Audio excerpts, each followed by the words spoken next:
or if you're in the shade, or if you're in the pool, or if you're anywhere, you literally feel like you're melting nonstop. Yeah. Too hot. I'll stick with the You don't know anything about the heat, do you? No, I don't, It's honestly. like opposite of the world for you, right? Yeah. You wake up in the morning and have to grab a sweatshirt probably every day, even in the summer. It's pretty nice. That's the perfect That's weather. the perfect weather. Well, I mean, it's and it's just a snow dog. I mean, and being a it's so snowmobiler too. Yeah.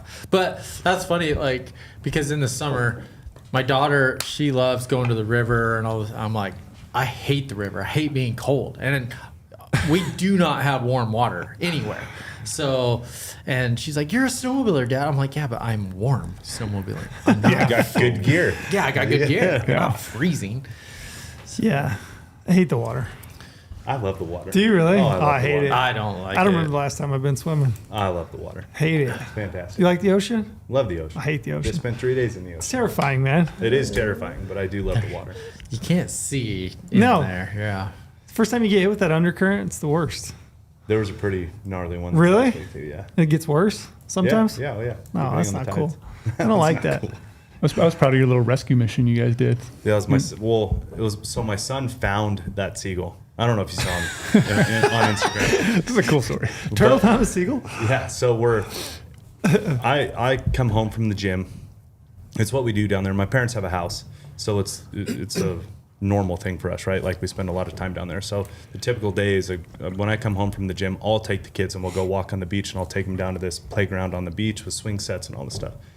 So I get home, we start walking down the beach, and that's when my wife has some, quote unquote personal time away from the kids. She gave me my time, so now it's her time. Even though we have an 8-month-old, but he is sleeping, so we're good there. Knock on wood. So we start walking down to the playground, and as we're 3/4 of the way there, my son is like yelling, "Dad, Dad," and he's pointing. And I walk over there, and he's standing like right on top of a seagull, and the seagull's not moving. So I'm like, "Oh, he's." Did you think he sick. caught it? No, I just told him at first. Chased it down. At first, I was just like, that'd be "Don't my first thought with touch my it. youngest. A disgusting California seagull. Mm-hmm. Like, don't touch it, And my kid, obviously, he finally did listen to me, which was good. So he didn't touch it. But he started walking like right on top of it to get face to face with it. And then it popped up and started walking. I saw it had a broken wing. Its right wing was all messed up. So my son was like, "What are we going to do?" And then it runs out into the waves, and it just is getting destroyed in the waves, like tumbled and this way. And then these dogs came after it. So I was trying to tell my son, I'm like, "Listen, the hawk has to eat too, right? Like it's just this is the way it goes. The hawk has to eat too." Well, then my sister gets involved. And my sister's like, "We got to save it. We have to save it, right? We can't let this thing, the dogs are going to eat it." And then my son gets with my sister. I'm like, "All right, change the lesson here. So it's no longer the hawk's got to eat you. Now it's hunters have to care for other animals, right? Like we got to do our part. We can't just kill them. We got to help them too." CPR bound. So we wrapped him up in a t-shirt and ran him to there's You like caught him? You were able to catch him? Oh, he wasn't going anywhere. Yeah. He was exhausted. Wow. Like he must have been chased by the dogs all morning or something by the time we got there. Because when he was in the water, he was just getting absolutely destroyed. The waves were pretty big too, so he was just getting slammed in the waves. Right? It's all shore break waves. That actually was pretty sad to watch that. Yeah. Because he can't get out of it with a broken wing, So anyways, changed the lesson. And he's like, "I want to save it." And I'm like, "Okay, we'll take it to the fire department." So we took it up to the fire department and had, what's it called? What's their reaction? California has like the rescue, like those, they do seals and seagulls. Okay. They're the animal people over there, So called in, put it in a box and sent it. And my son was all jacked about it. So I'm like, "Well, now the hawk's hungry. So you got to watch him eat the next one now." That's awesome. Yeah. It was pretty fun. It was an eventful morning. Wow. Yeah. It's a lot of walking. Saved a seagull. Saved a seagull. Way to go, Turtle. Thanks. I'm proud of you. That's And awesome. Turtle. I wanted to know what the reaction was. Little The bastard fireman bit when me, though. Oh, really? Really? Yeah. Suckers got some long necks and beaks, man. They can get you from a ways away. Now what do you have? Something? Rabies, Something you can't wash off? probably. Avian flu. Avian flu. Avian Yeah. flu. Yep. Yeah. So if Wow. I get sick, you guys know why now. Right before hunting season. Great. A wide berth around Lorenzo. We got a guest today. Thanks for joining us. We appreciate you popping in. We got Chris Burandt. One thing I was driving down today. You got kids. You brought your kids with you. Yep. So like when somebody asks your kids at school, like, "Hey, what does your dad do for a living?" What do they tell them? I don't know what they would say.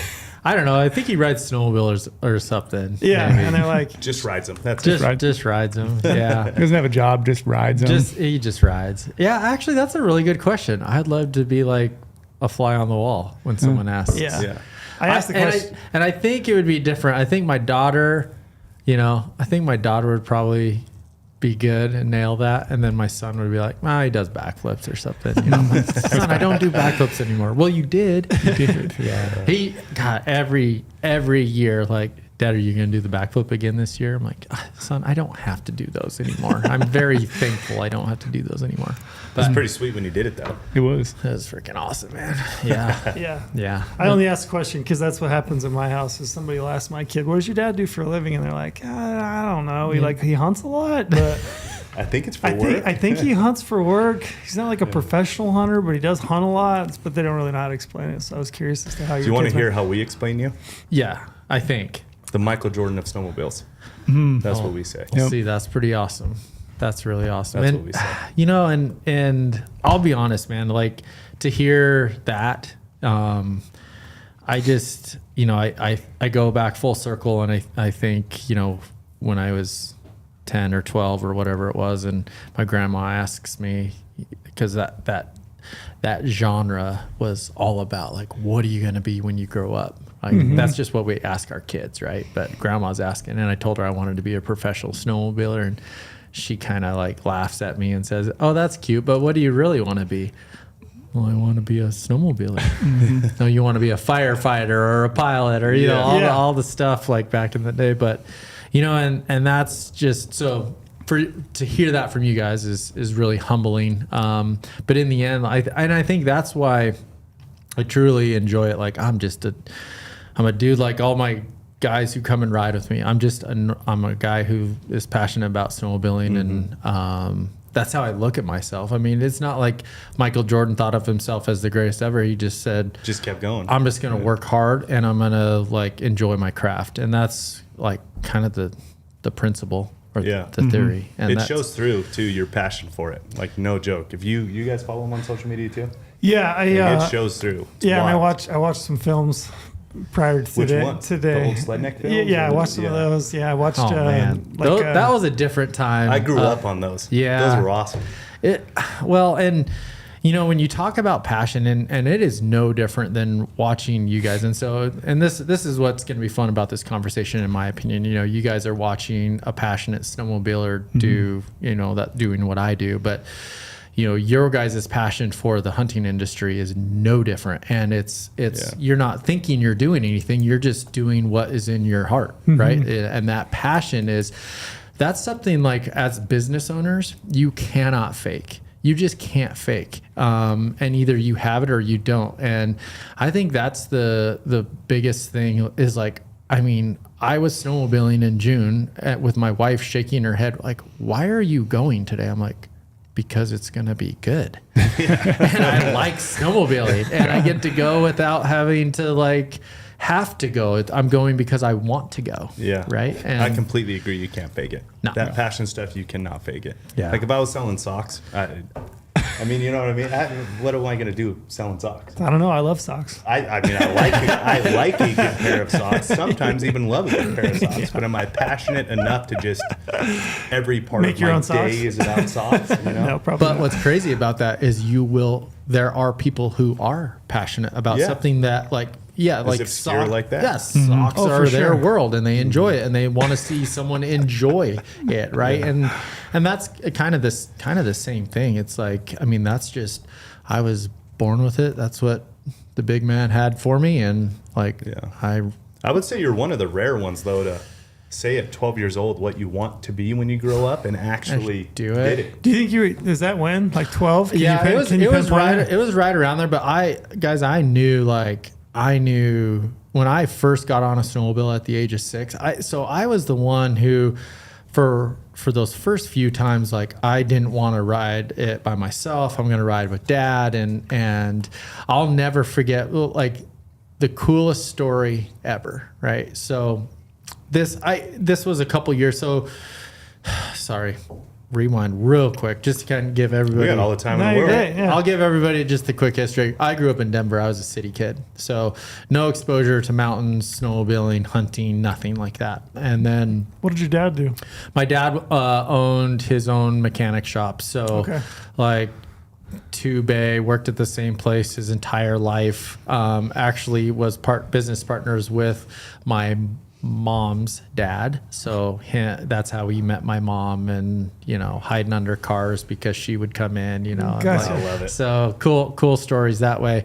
But my dad's dad, so my grandfather, he owned a cabin up outside of Kremling. So the tie to how I got involved with the mountains and Kremling and snowmobiling, hunting, all was from my grandfather's cabin and us being able to go up there a couple times a year to get exposed to, something besides the city. And so I knew right away, I'm like, I don't like that, but I really like this, like being the freedom of, and back then, no maps, GPSs, no nothing, right? Like I truly miss it, right? Of like being able, and I could not believe, like, I don't know if I could let my kids do like what my grandpa would do. Like, yeah, just go up there. There's some elk on the other side of that. You'll probably find them, but try not to get lost, and we'll see it tonight, hopefully. Right? Yeah, that was. Like you think about that, but as a teenager, I'm kind of fast forwarding through a bunch of stuff, but as a teenager, like bombing around in the woods, I mean, that was everything. And so go back to the story of how I knew snowmobiling was for me was, so again, never wanted to ride by myself. I'd ride with my dad, and then, so I'd be in the front with dad, he's driving, and then, there was this one time, and it was a couple years after I first got exposed to the sport. He's like, here, you take the controls and I'll be right here. And so I'm driving by myself, and, we're going, and I'm starting to get the hang of it, and enjoying it. And I look back to my dad, and I'm like, all right, Dad, which way should we go? And he wasn't there. He literally slid off, like, intentionally, and Love then it. walked back to the Just let cabin. you ride. That's a good dad. And just let you go. But that was like, hey, Dad, which way should we? And I just got the biggest smile on my face because, he's like, you're ready, Yeah. to go. And I mean, it was game over after that, man. It was just awesome. How often were you going? Was it just like weekend Yeah, trips? it was a couple here times and a there? year. That's it. Right. And so like, that's what, I mean, at school, it was borderline obsessive, right? Like the snowmobile magazines on your binder and drawing the map of the roads on like stuff, because like, that's all, I mean, it's all I thought about and all I wanted to do. And what was crazy is like back then, none of my friends or anyone in school, like they didn't know what snowmobiling was or could relate. So I was kind of like just in my own little world there, and all I could think about was, going, we'd always do between Christmas and New Year's, like that was the big trip. And then we'd Gotcha. get maybe one in the spring or something. So we didn't get to go a ton, but we got to go enough where it definitely made the passion alive for sure. What was it? I'm curious, like, what was it about it? Like, what did you vibe with? Like, what is it about snowmobiling that you picked up on at 12 or 14 that you were like, this is the feeling I'm chasing? Like, what is that feeling? Yeah, I mean, I would say there was a couple things. I think probably the biggest one was like trying to control a motor. And so having that man versus machine mentality. I mean, you hear that like with anything racing or dirt bikes but that mentality of it's amazing how like when I get on a horse, the horse knows it's going to have a heyday with me, and it's because I have zero control of the horse. But but when I get on a sled, I'm telling it what it's going to do instead of the sled telling me what it's going to do. Not same there. And so I enjoyed that aspect, but more importantly, I think I could not believe where you could go and it's endless, like the possibilities. And that's what's been so fun to watch the evolution of our sport, of snowmobiling is to see where it has come and evolved. And I was so lucky to be at that forefront of it from the machines evolving, and when the machines evolved, then the technique evolved. And, you know, I was just right in there at my prime of evolving all of that to come in. So like, and here's the beauty of it and how it all ties into hunting and everything. You know, the best place ever to ride the current sleds that we have, like for me, like what I like to ride, is a dark timber north facing slope. I'm basically chasing an elk around is what I'm doing, right? He's not, for the people. I'm not, but in my mind, I don't know how many times I've like flipped over upside down and I'm like kind of laughing at myself, and I look over and there's an elk rub right there, right?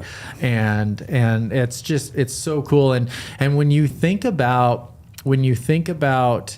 what an elk does, it gets from point A to point B in this crazy gnarly terrain using the path of least resistance, right? It never goes straight up the hill. Very rarely. It's always taking like shelves, this quick little steep run, and then it's on a natural bench and shelf. That's where like, it's so cool to like manipulate the mountain the same way a freaking bull elk does. I'm not kidding you. It's very close. I will say it's 100% added to how I can find animals when I'm hunting. So you think there is a correlation then? Without question. I mean, so do you guys want to go snowmobiling? Yeah. Did I sell it yet? I've never been on a snowmobile. Yeah. It's so wild where you're from. Yeah, I've never skied. I've never been on a snowmobile. Well, I hate the ocean. And that's I'm a party. You're a hunter. I'm a party. Yeah. But yeah, I've never been on one, but I knew you were going to be on today. So yesterday, sorry, I was just at home watching. I love it. But yeah, watching, your videos and stuff. But to me, it's like you hear people talk about surfing, right? People that love surfing. They talk about like the connection with the ocean and the feel of the board and the water and just like the environment. And like, as I was watching yesterday, it looks so free flowing. Like you're just flowing through the snow. I mean, you're switching back and forth the sides, distributing your weight, and like it looks so effortless. I'm sure it's not, but it looks so effortless. Before Chris jumps in here, I am a snowmobiler. Grew up snowmobiling. It is not that effortless. I'm certain that it's not. It can't not that be. effortless. It's just like He makes it look like it's that. like anything that somebody does at the best level in the world. They make it look so effortless. And I was watching, I was like, man, it just looks like so much fun. And like I could see that connection. It just seems so, I don't know, it looks so free. It just looks fun, man. I gotta try it at some point. That is what I love about it, though, is the freeing nature of it. Like, you literally can't, even somebody who's below average probably at riding but has done it enough, you can get yourself in some incredible places because of those machines. Yeah. It's wild. It's amazingly freeing to be able to go anywhere. Like, nothing's out of reach for you. And that's what I want to jump on real quick is like, have you ever found hunting spots and like gone back later on based on what you found snowmobiling? Like, oh, I went up in this basin, looks like I could glass here, like talking about north facing slopes, elk rub, like we always talk about boots on the ground is in the summer. Yeah. That's when you do summer scouting, but you could technically scout in the winter on a sled if you wanted to, but obviously it's covered in snow. You can't see everything, but it correlates so well. And you'll run into spots where, and like we don't get in my riding zone, like we get average snowfall. So like it's not so tall where I can't see, like I'm not kidding you. I see elk rubs all the time and I mark them on my phone. That's easy, right? Sure. I mean, we're riding 30 to 35 miles of technical terrain. Like I'm not trying to see how many miles I can get in a day. We're going up and down and up and down the steep north facing slopes, right? So like to find those types of areas where I'm like, I didn't think elk would be in here. But this is like, I mean, and you'll get into those spots where it'll be like a rub fest. So they were summered here. They were like getting ready for the rut in here, and it's just like, I'll remember this one. Yeah, mark it. Sounds like a way more fun version of shed hunting. Way more fun version. Yeah. Instead of doing the adult Easter egg hunting like Omar. I bet you could pick some sheds up. I could do this for winter. I know you scouting can. for I know sure. guys that do it. Yeah. Yeah. So I was curious. So you said 14, now you kind of like thought that's what you wanted to do. And you said your grandma was like, sure, great. Yeah, do that. I'm curious, it's because kids have things that they say, right? Like I have kids at home and you have 2 kids out here. You know, when they spitball you with that idea, like how do you approach that? Because obviously you became a professional snowboarder. Yeah, I did. And I guess, here's what I realized. So from growing up, we didn't have any money, right? My dad was like working his own business. My mom was like a subscription agent for like a big magazine company for college. So we made ends meet essentially, right? And then the snowmobiles that our family was buying was like the $500 ones that were like, hopefully we could get them out and get them started and ride around a little bit and then come home. And so I knew right away if I wanted to be in this sport, I needed to make money for me. And so that was my motivation for everything. So it was like, God, I prayed that it would snow in Denver so I could go shovel sidewalks and make a little money there. And I mowed grass in the summer, of course. And then at 15, so this was really cool. We had a Polaris dealership and motorcycle dealership just right up the road from our house. And I'll never forget, I was 15 and I was there every day, like stealing brochures and like looking at the sleds and and I'll never forget. And I'm actually still really good buddies with him. The store manager there, and at that time they were really small and then they ended up being huge. But he's like, he comes over to me and I'm like looking at a brochure and he said, hey. I'm like, oh no, I'm like, he's gonna kick you out. Yeah, he's gonna kick me out. No loitering. If you keep coming back here, I'm gonna put you to work. And so it went from like a little like I got nervous to I'm like, well, I'll see you tomorrow then. And gave me my first job at 15, like stocking oil at the parts counter. You know what? It was pretty minimal, but making $4.25 an hour. But the best part was, I got cost plus 10 on parts. So I never received a check ever. It just went to of course. And I'll never forget. My dad had the home video at the snowmobile show of, I had the phone number written down of a snowmobile that was $1,000 and I'm showing it to the camera. I'm going to buy this.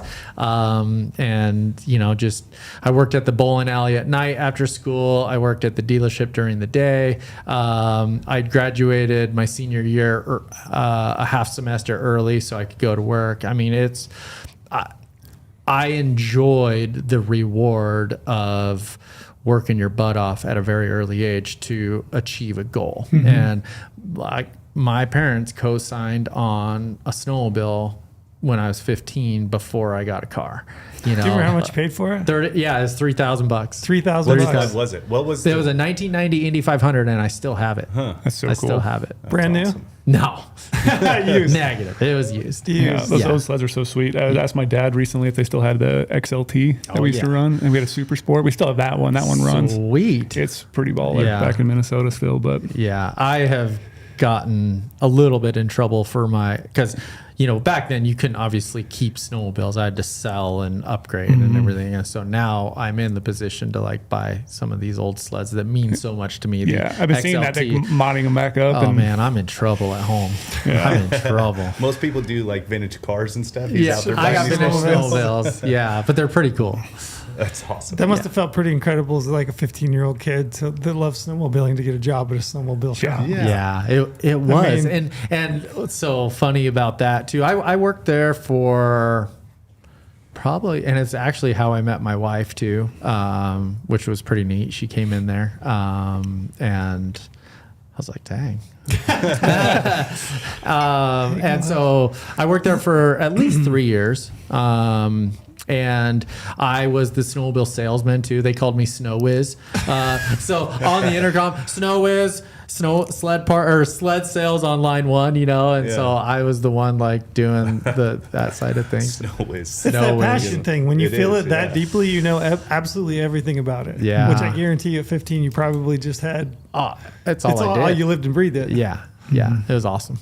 That's awesome. Yeah. So at that time, you got your own snowmobile. Are you getting out every weekend then at that point in the winter? Yeah. So like at 16, I mean, that's, it blows me away. This day and age, kids don't get their license till like they're 17, 18.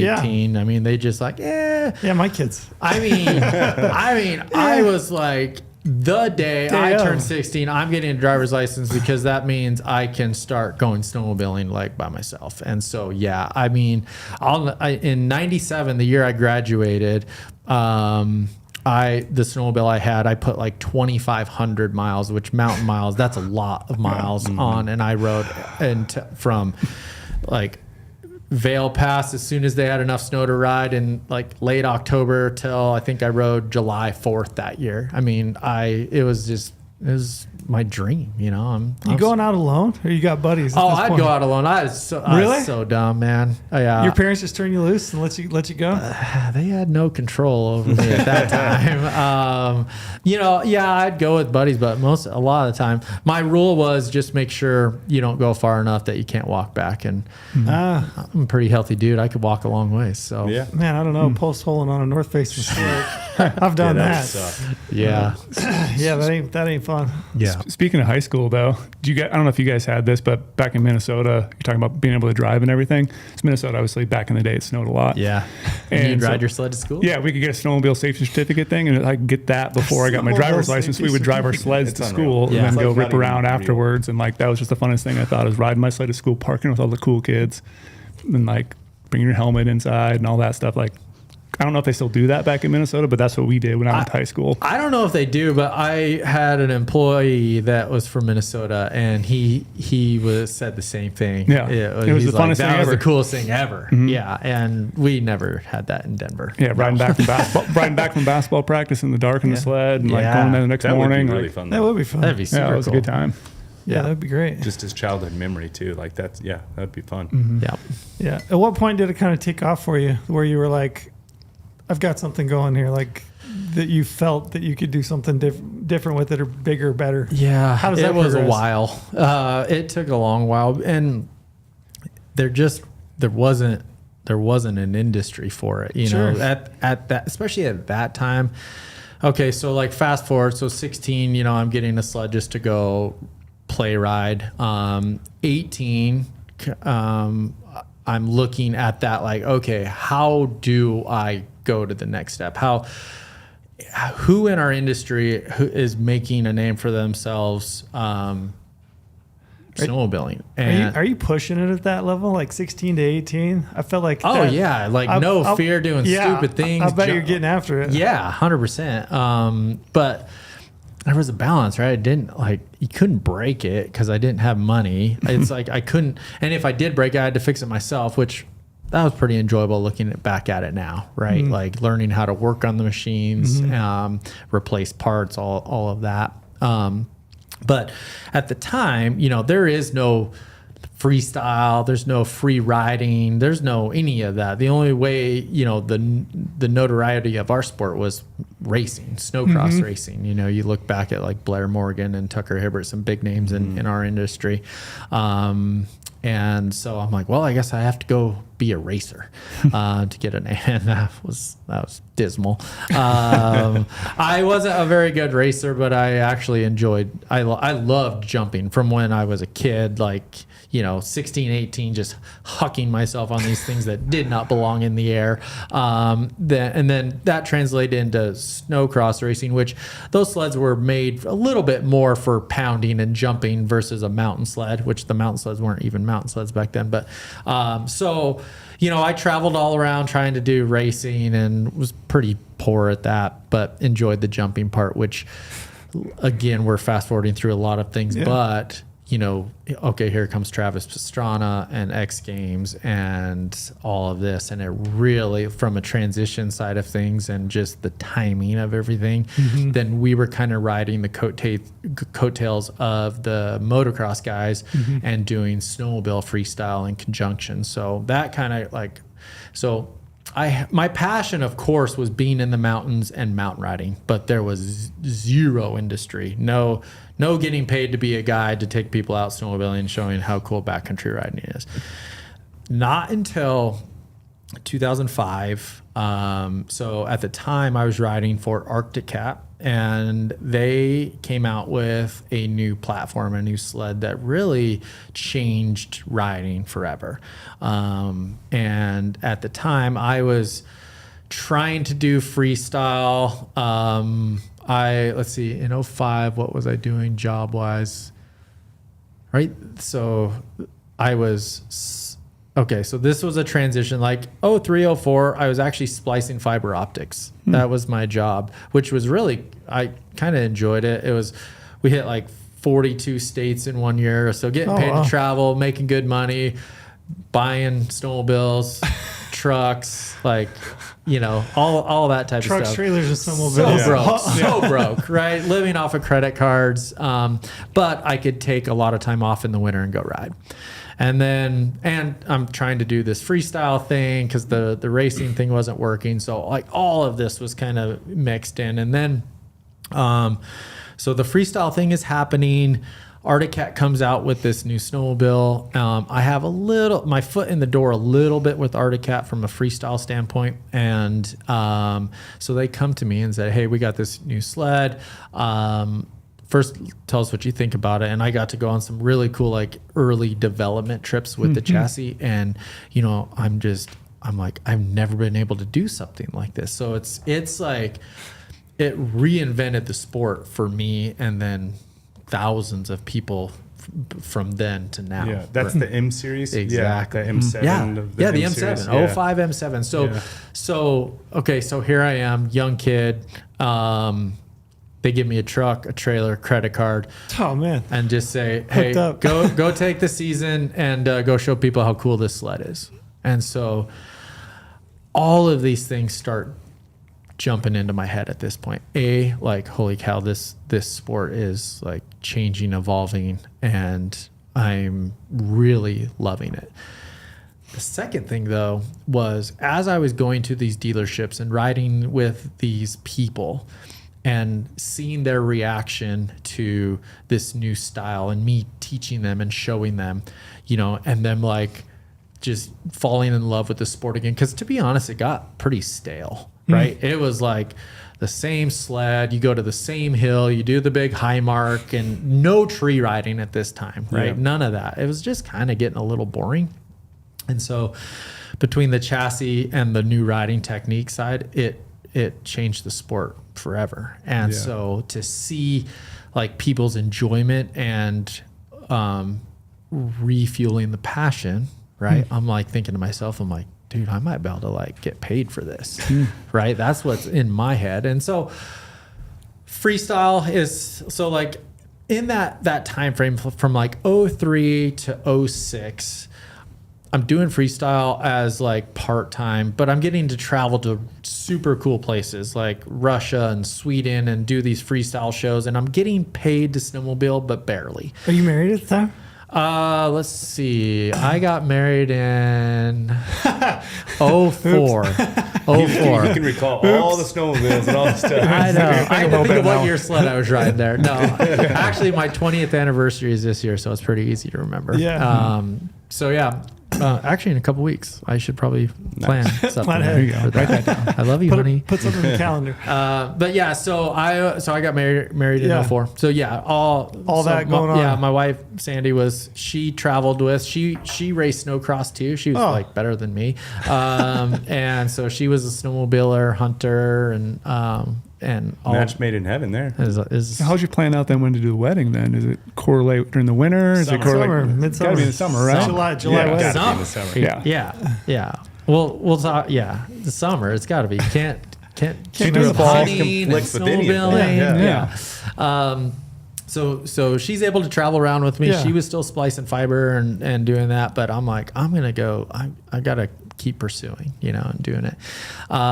So with the freestyle deal, I could back then, and we all know like it's pretty mundane now, but backflips were kind of a big deal at the forefront of everything. Pastrana and Carey Hart and all those guys. So snowmobile backflips started happening, and I had tried my first one in like 2004 or 5 out in the backcountry, and it didn't go super well.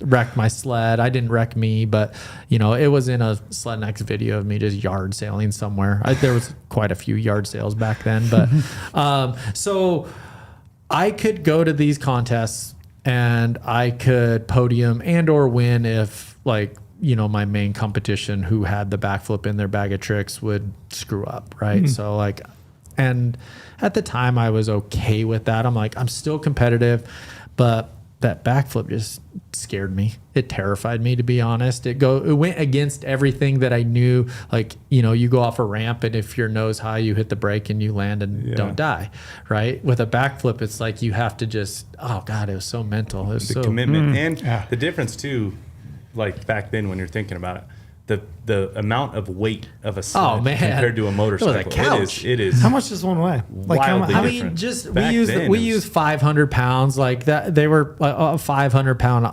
object instead of 250 pound dirt bike, Yeah. right? But we got the call in 07 to that X Games said, all right, snowmobile guys, it's your turn. You're up. We're gonna do our first ever freestyle snowmobile That was the first one event at X Games, and so.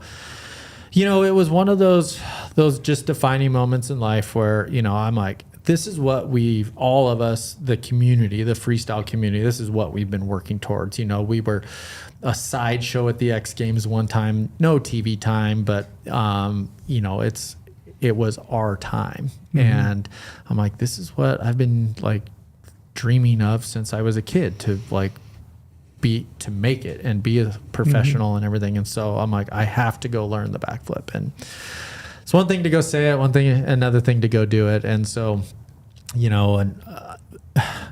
the road to learning that was terrible. I mean, nothing was working out. I remember like 3 weeks prior to X Games, I drove all the way out to Wisconsin because one of my buddies had invested like in his setup, and he had a foam pit. And You did. but because prior to that, there was no foam pits. I mean, it was like, go huck yourself and just try not to. Hope Yeah, I for was the gonna best. say every terrible. every time you decide to throw that, it's like It's a full commit. yeah. Yeah. So he had a foam pit. So like in my mind, I'm like, okay, this is what I have to do. And I remember like trying to get there. The roads were crap. We go there. There's no snow. We're on like frozen mud. The ramp setup's a little ghetto. The foam pit's even terrifying looking at, And so I remember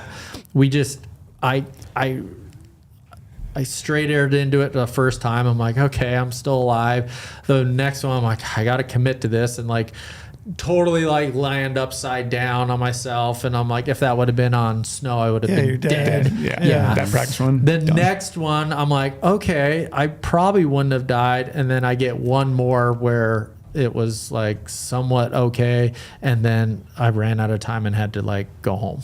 Oh, This is 3 weeks before. Yeah.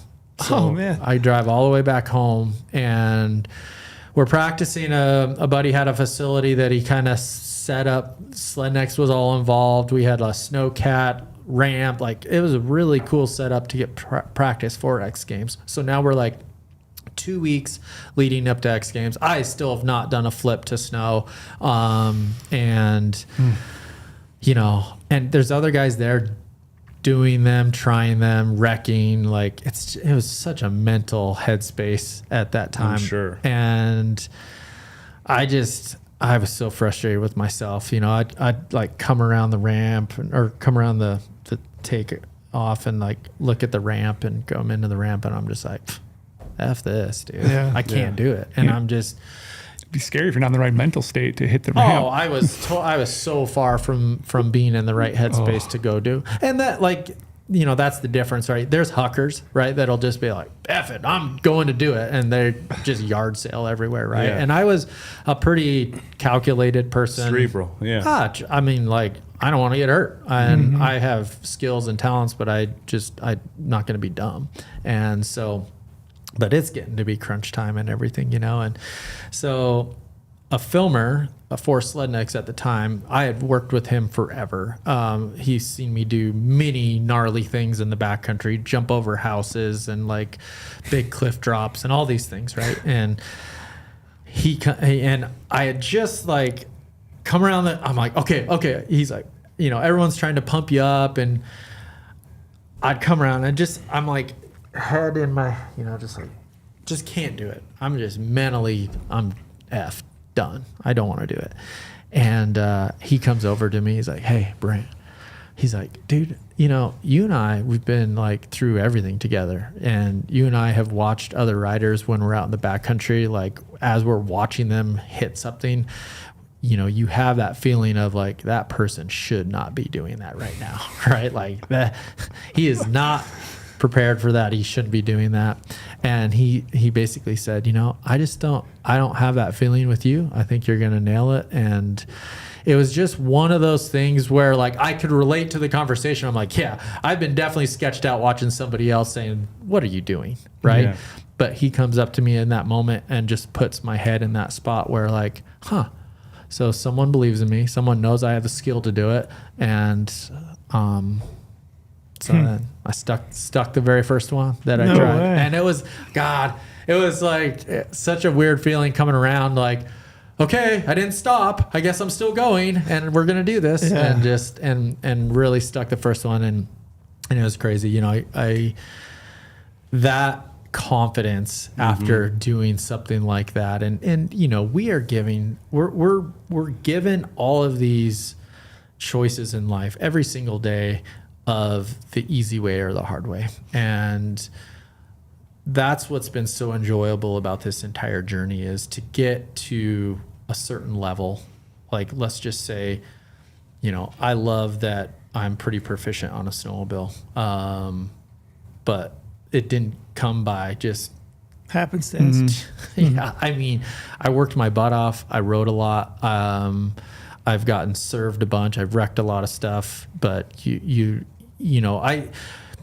no matter what happens, if you push yourself, whether you succeed or fail, you're going to learn. Mm-hmm. And it's all about being in that headspace of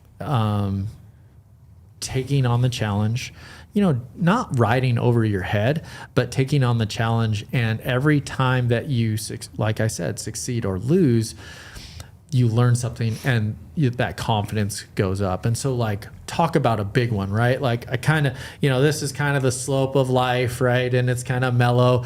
And then you have these big hits and then you'll have a down, and learning the backflip was a big up. And it gave me, I just knew going into X Games, I'm going to win, right? Yeah. Like I have this trick that no one has seen me do. And I was a threat to win prior to that. And now, I'm going to win X Games, right? But the motivation at that time to win X Games wasn't to like just go win X Games. I needed money. Yeah. I needed money to start the backcountry business that, back in 2005, I'm like, man, I think people would come and pay to ride with me maybe, right. To learn how to do all this. But, Sandy and I are living in Kremlin in this like small house, our first house we ever bought, but added motivation then. Yeah, there was a whole other bigger plan in place. Way bigger plan. There was no longevity to doing backflips. No, zero. I did it just to go to that next step. Did you have to set your sled up any different? Did you like tinker with your sled to get it right to pull off the backflip? Yeah, so there was definitely a different setup, and that was a little interesting. So again, my passion of mountain riding and everything, that sled is completely different than what a snowcross / jump sled would be. And so, and the snowcross sled, you wanted it to be stable and not wheelie. A freestyle sled was basically you'll cut the limiter strap off so it lifts the skis. And so when it would go off the ramp, you're basically wheeling off the ramp and moving your head back. And what's like throttle control and speed when you're doing a backflip? So, and these are all awesome questions. It's one thing I've always wanted to ask every time I've watched a backflip. It's like, how? Yeah, pardon our questions. We'll get to hunting eventually. We will. And we like the stuff we don't know. Yeah, exactly. So, You know, the first backflip, it's just like, oh my God, eyes closed. You're not sure like what the pull's supposed to feel like. You've seen in all the videos, everyone's wide open on the throttle. So it helps the gyro of the tracker wheel would bring you around.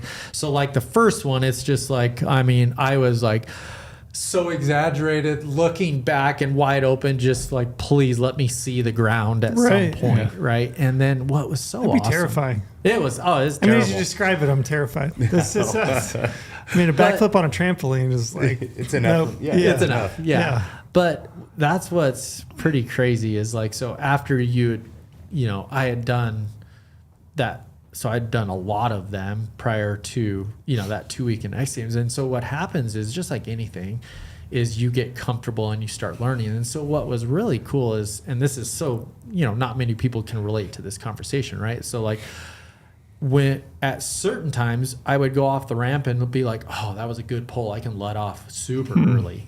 Or I pulled late. I'm going to have to really pull this one around and hold that throttle all the way. Like you could feel all of those things. Interesting. And talk about, and again, like when it slows down. Like the trick would slow down. You could understand what was happening instead of just being scared to death and just praying that it works. So for that, I could put my mindset into so many other disciplines. What Jordan feels like when he that flick, right? Or a NASCAR driver. Like I look at what those guys do right now. I'm a big NASCAR fan. I don't know how the whole field can run around a mile and a half and be within a tenth of a second of each other. A tenth of a second, right? They're trying to gain 2/10 on someone. How does that even make sense? Yeah. I mean, it's really cool, but those guys have the same type of feel, right? It's like, it's throttle control and steering and eyes forward and all the things that, are in my world too. So I think that's what's like, I'm not a superhuman person. It's like, we're all the same, but it's just to be able to feel those types of senses was really pretty neat. Sled control, and then just the most important thing was, and it wasn't just about snowmobiling, it was gaining confidence in doing something that for so many years I told myself, there's no way in hell that you can do that. No way. And then you do it. Yeah. And then it's just like, dude, I can do anything. Yeah. I mean, it made things in life, like from a business standpoint, like work. I mean, once you do something that seems undoable, it's pretty cool. Yeah, that had to have been the takeoff. I mean, being the one guy to land backflip at the X Games first time. And what it was, so like, it wasn't. I was so I'll tell you. In competition, though. Correct. So here's what it was. I wasn't the first one to do a backflip. I wasn't the first one in competition to do a backflip, but I was the first one to win X Games gold at X Games. However, in the event, there was a big separator. Okay, in the event, there was this 100-foot step down, which was so gnarly. Like the course was insane, which lended itself kind of. I really liked it because it wasn't just hitting ramps. It was like, you had to be a very well-rounded snowmobiler, very technical snow jumps, ramp hits. But this one particular jump was this crazy, like, elevated in run, a ramp to the freaking moon, and then a landing way the hell down here. So as you're coming in, like, you can't see, you see the lights of Aspen, right? That's all you see is just this wall that you're going to hit. So the ramp, they were like 10 feet tall, 12 feet tall. But then but with it being a step down and a gap, the ground is down here, the landing's up here, and the takeoff's up here. So at your like tallest moment, you're 80 feet in the air, I mean, to like a death square edge right here. I mean, it was, I'll never forget. So when they set up the course before anyone got to go on the course, I was good buddies with the event organizer and who was responsible for doing the course and everything. And we all get there to the course and we're looking at the step down and be like, are we supposed to hit that? You know, like it was giant. And so Joe, the event organizer, is like, hey, Brent, you want to shake down the course for me? I'm like, fuck yeah. Heck yeah. I'm in. Because I'm like, I want to be out on the course first. I want to do a backflip in front of everybody. Yeah, set the stage. Yeah, I want to set the stage. Yeah, let people know. And so like the competitors were out there. One of my buddies who had been through a lot with me in the freestyle thing, he's looking at this jump and he knows jumps and courses. He's like, dude, I don't know, Brant. What do you think about like just to hit it regular, right? Just to clear it. I'm like, I got it. I'm not scared. And the first time I hit it, dude, and it's so hard to like judge how fast you got to go. So they ended up changing it after practice because I'm like, guys, I don't know. I mean, I'm here and I'm alive, but it's gonna be tough for guys to like do tricks and not just be scared out of their mind, because I hit it and I'm like looking down, like, oh my goodness, I'm way up here, trying to spot the landing because you can't see the landing, you know. And, Holy shit. and I mean, it's giant, right? And I hit it 2 times, and I'm like, guys, it'd be sweet if that like the takeoff was down just a little bit. And so they ended up like moving the ramp, like taking the whole in run and lowering it 4 or 5 feet or something. I mean, it's snow, so we can do it. But you know, just that, like, yeah, I'm in, dude. I'll go hit everything first. So 80 feet is so terrifying. Yeah. It's unbelievable. It's hard you to can't fathom. I can't even put that. It just keeps resonating in my mind. I can't imagine being on a sled that high and just like looking over, like you're saying, going like, oh, there's the ground down there.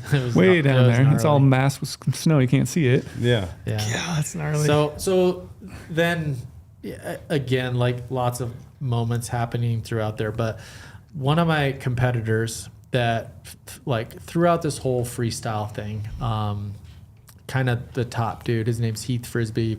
I gave him mad props. He was just really good. He was like the top dude, but I could get him sometimes because he couldn't put a run together. A little bit of a head case. I love you, Heath. And he would laugh hearing me say that.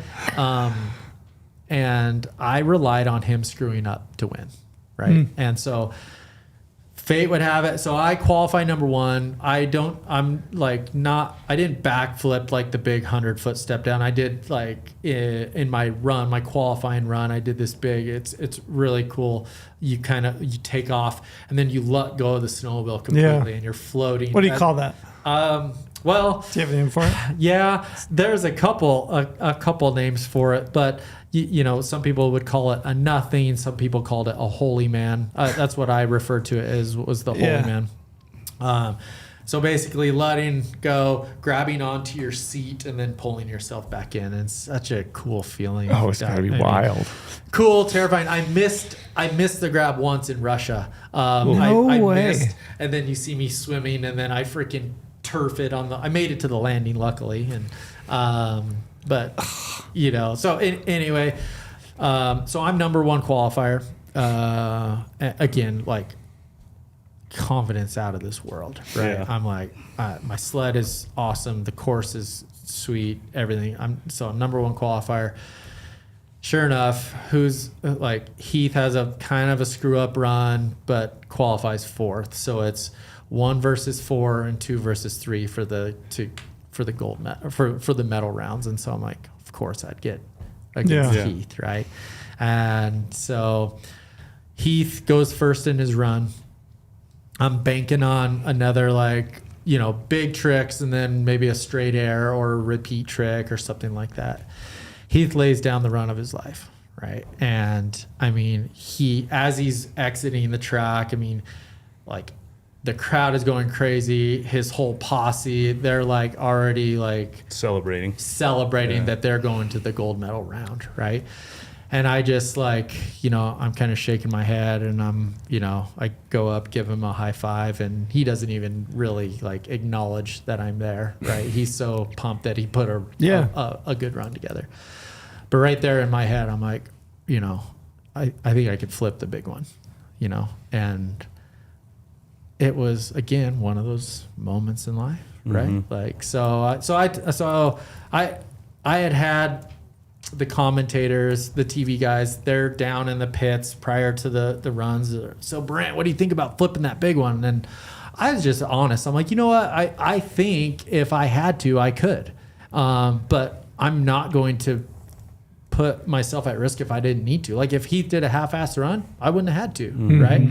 And so fate had it. Heath put his shit together and put a good run together. And so I just told myself, I'm like, okay, don't freak yourself out. Just go do your run. And the big dog was the last hit. And I'm like, if you nail your run, then go hit it, go flip it. And so, you know, I go in, I do my run, everything's like the way it should be. And I'll never forget this. I mean, I'm reliving it as I'm talking to you guys. I land, I get to the berm, I turn on the berm and I kind of like shake my head, adjust my helmet. I'm like, all right, let's go flip it. And just come in slow, you know, a little slower than what you would normally hit it with. And then right at the last minute, pin it, accelerate and flip it. And so. What's your frame of mind? Yeah, what's your frame of mind on that? Dude. That's awesome. Are you like? I remember watching that so vividly. Yeah. Yeah, I was in college watching it. I remember watching all of it. Yeah. Are you? I mean, are you going through that in your mind as you're going? Like, what's your process? So I'll tell you what I did. In practice, prior to qualifying, I did like 1 or 2 practice, like come in slow and pin it, so I could in my head figure out, okay, that felt pretty good. Like all I would need to do is just commit to the flip. And I know if I'm coming in slow and I pin it here, I'm going to land at the landing. And so I had done just a couple straight airs to mentally prepare myself to know the speed instead of just going cold turkey. So I came in and I knew, like, I know what I need to do and just lean back. Are you visualizing it or anything, or are you just going for it? You just do it. It's like muscle memory. Yeah. Memory. You're just going for it. And it's so awesome, man. Like, so, you know, I'm so high up in the air. And that was the other reason too. I'm like, man, it's because here's what was crazy about like the backflip jump ramps were really steep. So honestly, like when you go up, as long as you commit back, there was a good chance it was going to rotate. This jump was not that jump at all. It was a lot flatter to get distance versus height. Okay. But the jump was so gnarly and big. I'm like, I think I would still have enough air time to do it. But it was kind of like a backflip this way instead of a backflip that way. So that's where it was a little scary, is like going, you know, a long ways doing the flip. But, you know, as I'm upside down, and it's so cool to watch the frame by frame of it, you know, you can see my eyes just lock onto that landing. I'm like, oh, sweet. I'm going to make it, you know, I'm going to live. Thought process, not for me. And so I land, you know, big fist pump, and what was, you know, Heath and his family were all jump up and down, and then it went to like, oh man, no. So, you know, and I advanced to the gold medal round, and what was crazy, so now it's 1 versus 2. This crazy freaking dude from Norway, Alexander. So he was a wild card. I mean, just a wild man. You know, his runs, his tricks were all over the place. He would flatland some, he'd nail some, and so I was like, man, I've got Alexander covered. You know, I've got big tricks. He was flipping some snow hits, but you know, I had better tricks. So he goes first, and that freaking crazy sucker, he goes and flips the big one too. Freaking just throws. So then I'm like, shit. Now what do I do? Gotta do it again. Now I got to do it again. Yeah.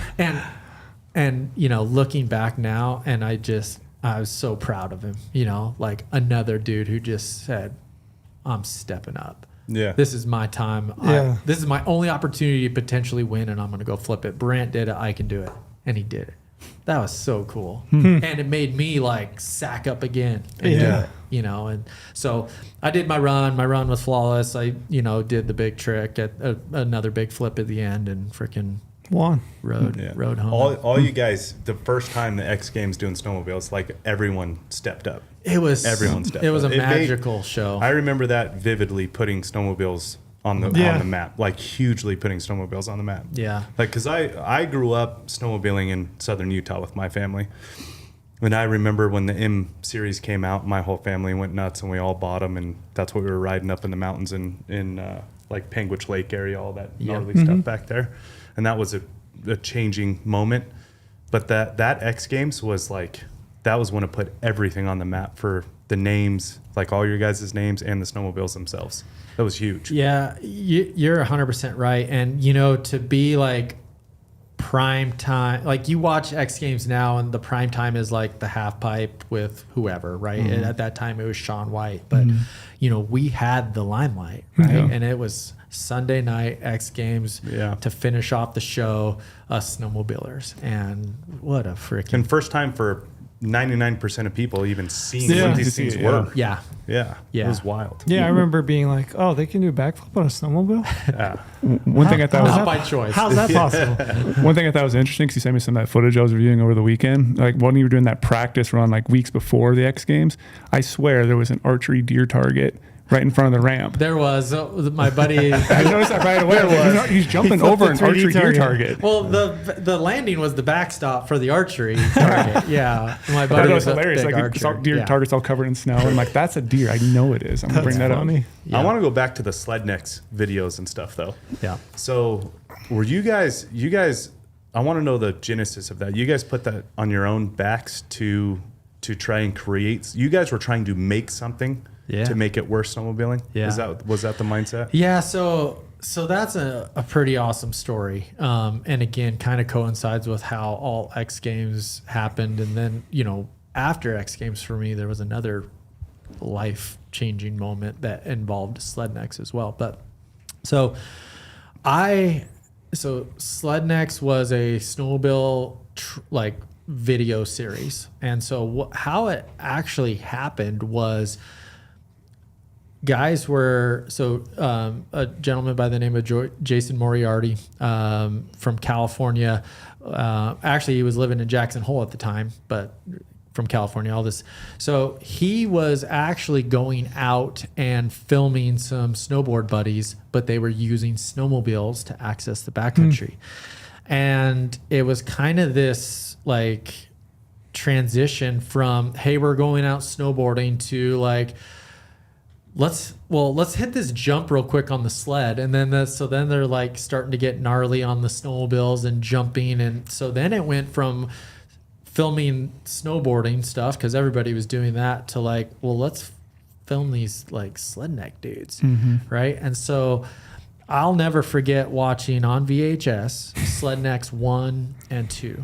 Like, and me just, I mean, you know, I carried them around in the Safeway plastic bag, like everywhere I went to go watch them at buddy's house or whatever. Like that was my Bible at the time. And so I wanted to be a part of the sled neck deal so bad. And so, this was at the time where I was like, I got to be a racer, right? This was all the way back then. So I go to West Yellowstone for an event to go race snowcross. Again, I may or may not have made the main and semi-pro, just terrible, right? Like, but they had the first ever West Yellowstone freestyle event, which was literally like a mound of snow to kind of land on and a ramp and like a 40-foot. I mean, it was so ghetto, but at the time I was like, look at these crazy suckers jumping off of this ramp. Right. And so I enter there and you had to do 3 tricks, and I have like a Superman and a little throw your legs out to the side. Like I had 2 tricks. That's about all I had at the time. And, you know, on the third one, I'm like, I don't know what the hell I'm going to do. And I'm like, but man, I do love jumping. I'm like, what can I do to like get some attention? And so, you know, again, it's this little tiny gap. And I'm like, dude, I'm just going to go freaking send it. And so I remember like, you know, we had this little turnaround that we'd go and hit the ramp, and I started off and like, Idaho back here and just hold the sled wide open, jump the berm, and then hit that ramp. And I completely cleared the landing. My hood blows off to the flat. bend my running boards. You know, the crowd goes wild, and I end up getting like third place or something because of it, you know.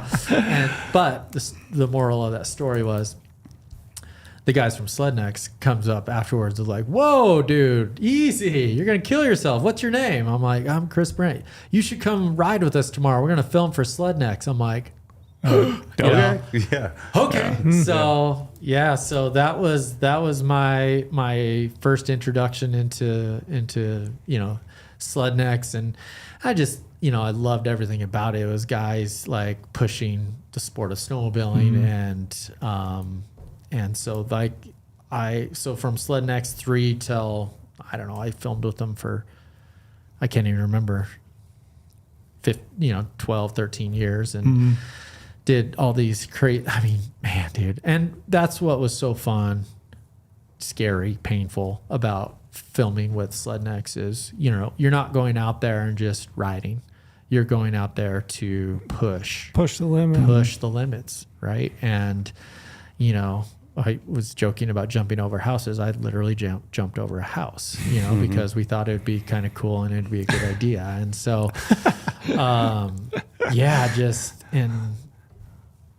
just some wild times, man. Just doing dumb things. Yeah, I remember.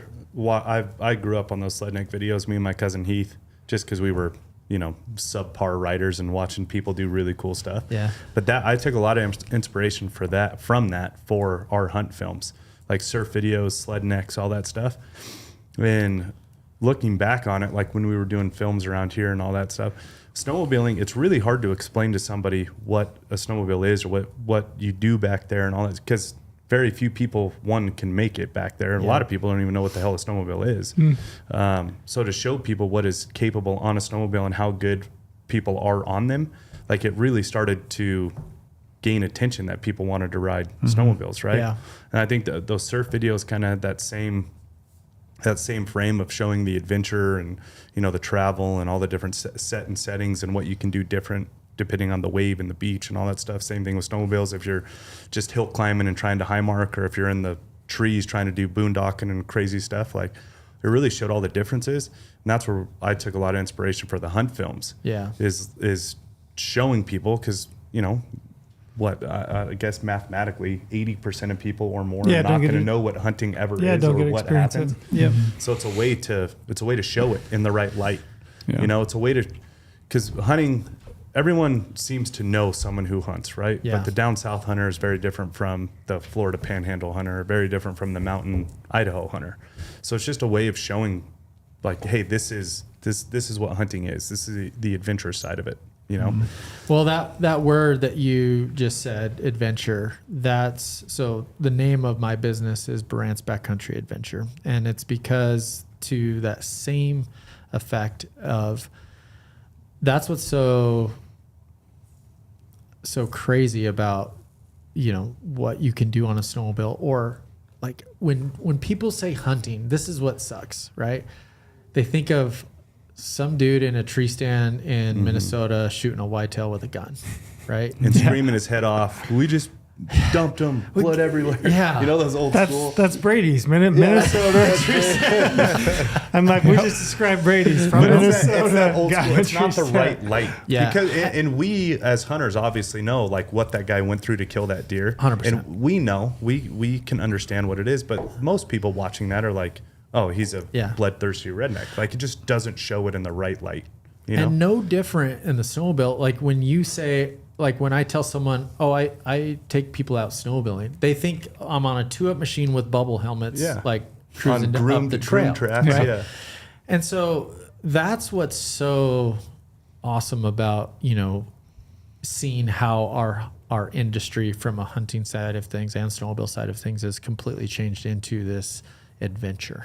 Yeah. Like it is truly an adventure. When you're out in the backcountry, 3, 4, 5 days with your house on your back, chasing bulls or bucks or whatever. I mean, if that doesn't define the word adventure, I don't know what does. Yeah. No different than me literally like going and getting lost and seriously asking myself, I'm like, dude, I don't know if anyone ever in the history of this world has been sitting right here on a snowmobile before. And I love, like when I was going down to South America, I could promise and guarantee that I could say that with 100% confidence. Well, you're probably the only one that could actually make it. I know, but that was really cool. It was still cool to say.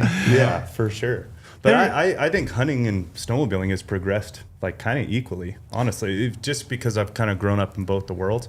But the way snowmobiles have changed with Arctic Cat and the M series, and then you switching over to Polaris and doing that, they've completely like reshaped the game even from the M series, a whole nother step. And then hunting, if you look at the gear and the archery stuff, where that's gone. Well, like, the lifestyle. The lifestyle. Yeah, people running, clothing. training. I mean, how many people are backcountry hunting now, where back in the day it was probably a lot more than there used to be. Yeah, it's progressed where people want the adventure now. Yeah. And not just the entire experience. Yeah. And snowmobiling is seen to have followed and the you're same. right. I mean, and I think that's why I love hunting so much, is because of it parallels. You just said like the equipment and the gear and the, everything about it. I mean, rewind 20 years to when I've, first read Cameron Haynes' backcountry bow hunting book and thinking about, I'm like, dude, this sounds insanely awesome. Were you hunting at the time, or did you pick that up just on a whim? How'd that work? Okay. Love my dad, but his definition of hunting was getting the hell out of the city so he could go take a nap up on the mountain with his rifle. I mean, he's that picture that was the deer's walking by while he's sleeping. That's my dad, right? And that was like, so my early years of going hunting, I hated it. It was terrible. I mean, I'm like this string being skinny kid wearing 18 layers so I didn't freeze my butt off because we're just sitting there. Hunting with my grandfather was a different deal. He was like, he was a military man, this like sniper in the woods, he was successful, and like I'm like, now that's cool. I want to do that. Yeah. But then, getting exposed to the backcountry hunting, and seriously, like I've read 3 books in my life. I think Gary Paulson, Tracker, Hatchet, and then Cameron's book, right? After reading that book, I was like, all right, what's this bow hunting all about? And it changed me forever. I love seeing Cam's influence on everything. Yeah. You guys have got to do a couple things with Cam this year, and your sit down with him was just awesome. And he, like, his road to where he is now is not much different than mine on a snowmobile. You guys, as you've come up to where you are, it's pretty neat. And I got to meet Cam quite a few years ago. He was doing some seminar at the Bass Pro in Denver, and it was funny. Like some people ask me, who do you look up to in your industry? And I'm like, I don't know. I didn't have anyone, but if you ask who I look up to in the hunting world, I mean, Cameron's awesome. Yeah. Like he's a beast, and just his mentality. I mean, we can all relate. And I mean, I've used like nobody cares, work harder. I mean, if you just live with that day to day, life is pretty damn awesome, right? I completely agree. Instead of trying to sell people on what you've done, dude, they don't care. No one cares. Just keep going. Just keep going. Yeah. And so I got to meet Cam, and it was at a time, like, it was quite many years ago, so I wasn't too far off of like being at X Games, and so we could like have pretty cool and relatable conversations, right? He's wanting to know about what was it like doing backflips, and I'm like, dude, what's it like being 18 miles back with so those were fun conversations. And at that time it was like, it was crazy. We're on Facebook and like trying to figure out social media, and me messaging him and him answering back. It's like, that's how you communicate it. So it's so neat to like see the parallel of it all. Yeah. Well, he legitimately made something happen for himself too back then. I mean, there was really no way to like be paid or make Same a living thing, or right? Kind of shifted the paradigm on Kinda had to on make it bow for hunting. yourself. Yeah, absolutely. Especially like the DIY, go in deep, stay on your back. You know, And he had to make an industry for himself of getting the story out there. Yeah. Which is what you guys were doing with sled necks, essentially. Yeah. Yeah, it's wild. did you start bow hunting then? So sorry. I started hunting when I was about 20, living in Kremlin. And Great good place. spot. It's a great I place, know. especially Yep. back then. yeah. Oh, it was incredible. I'll never forget like my first season. And it might have even been like the first day I ever tried bow hunting. I literally had nothing. I didn't have a bow. I borrowed a bow from a guy. Draw length was about 8 inches longer than what I needed. I could hit the target every now and then, and grabbed a Primo's bugle tube with the blue reed and said, I'm ready. Yep. And I'll just never forget. I went up to my grandfather's cabin because I knew, like, from a snowmobiling standpoint, I knew how to get around and where to go, and head up there and just hearing that first bugle, I'm like, whoa. Yeah. And then I remember just, sprinting, like running and where's he at, bugle? And sprinting again, and come to find out, I would later know that, like, I was dogging the herd, right? And literally, dude, this big ass 6-point pushes his cows. I'm running in, bugling, not knowing a thing that I'm doing.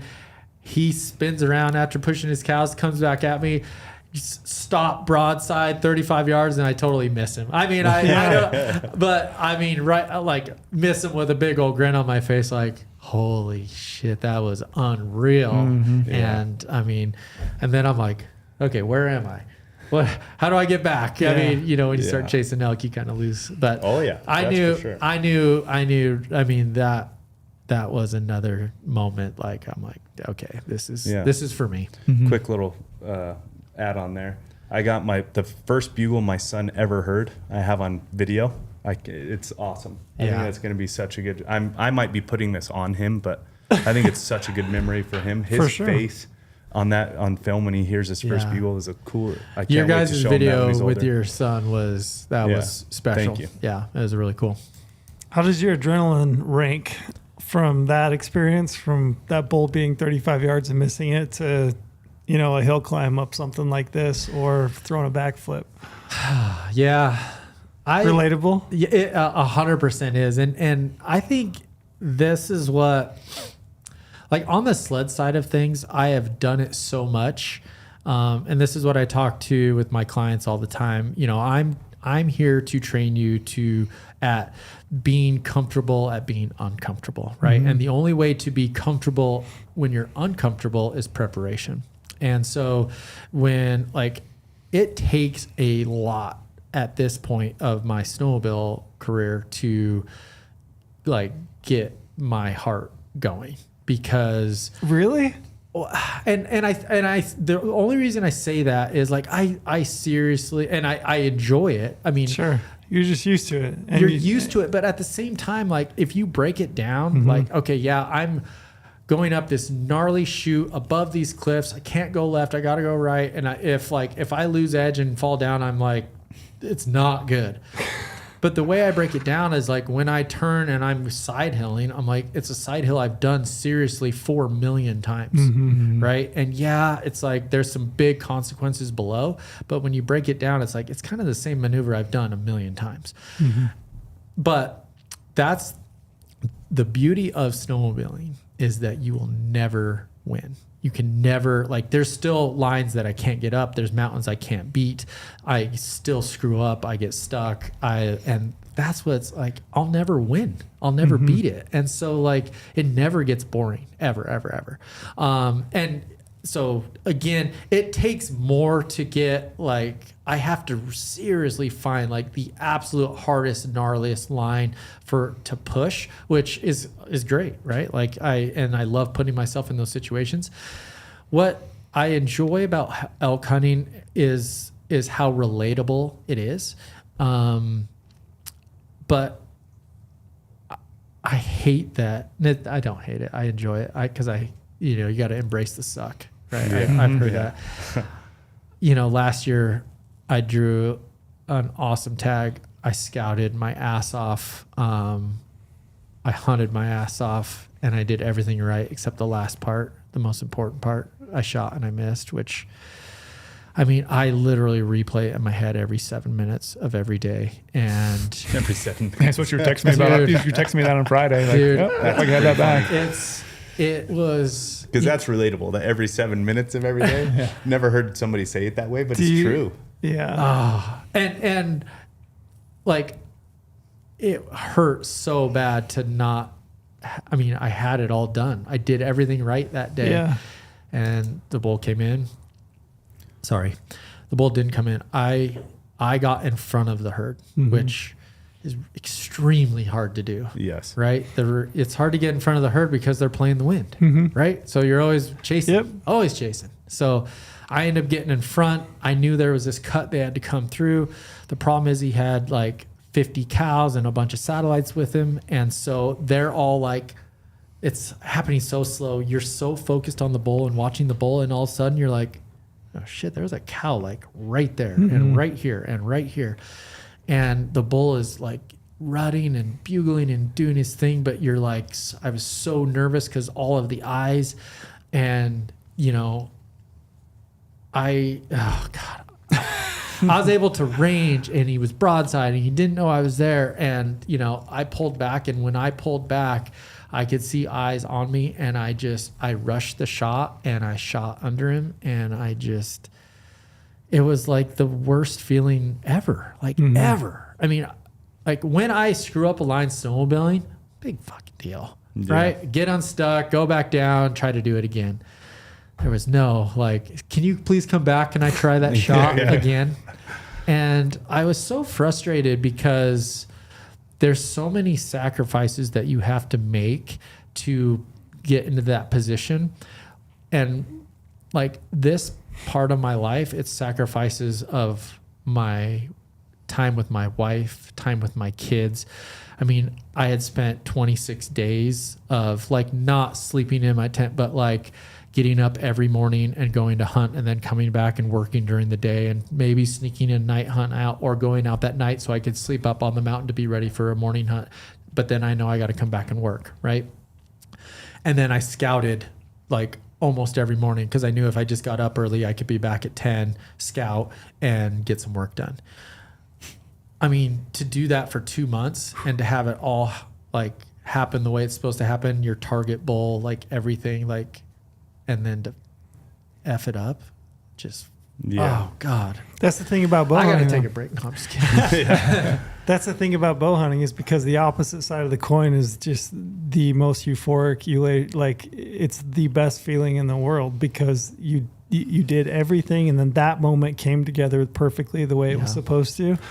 And you make that shot, and the animal goes down, and you get to live that moment. So it's, you know, yin and yang. So it's the lowest of lows. And I mean, if you bow hunted any time, you've had this happen. Yeah. Like 100%. Inevitably it will happen. Like you will miss an animal that you just have obsessed about and you've worked your ass off.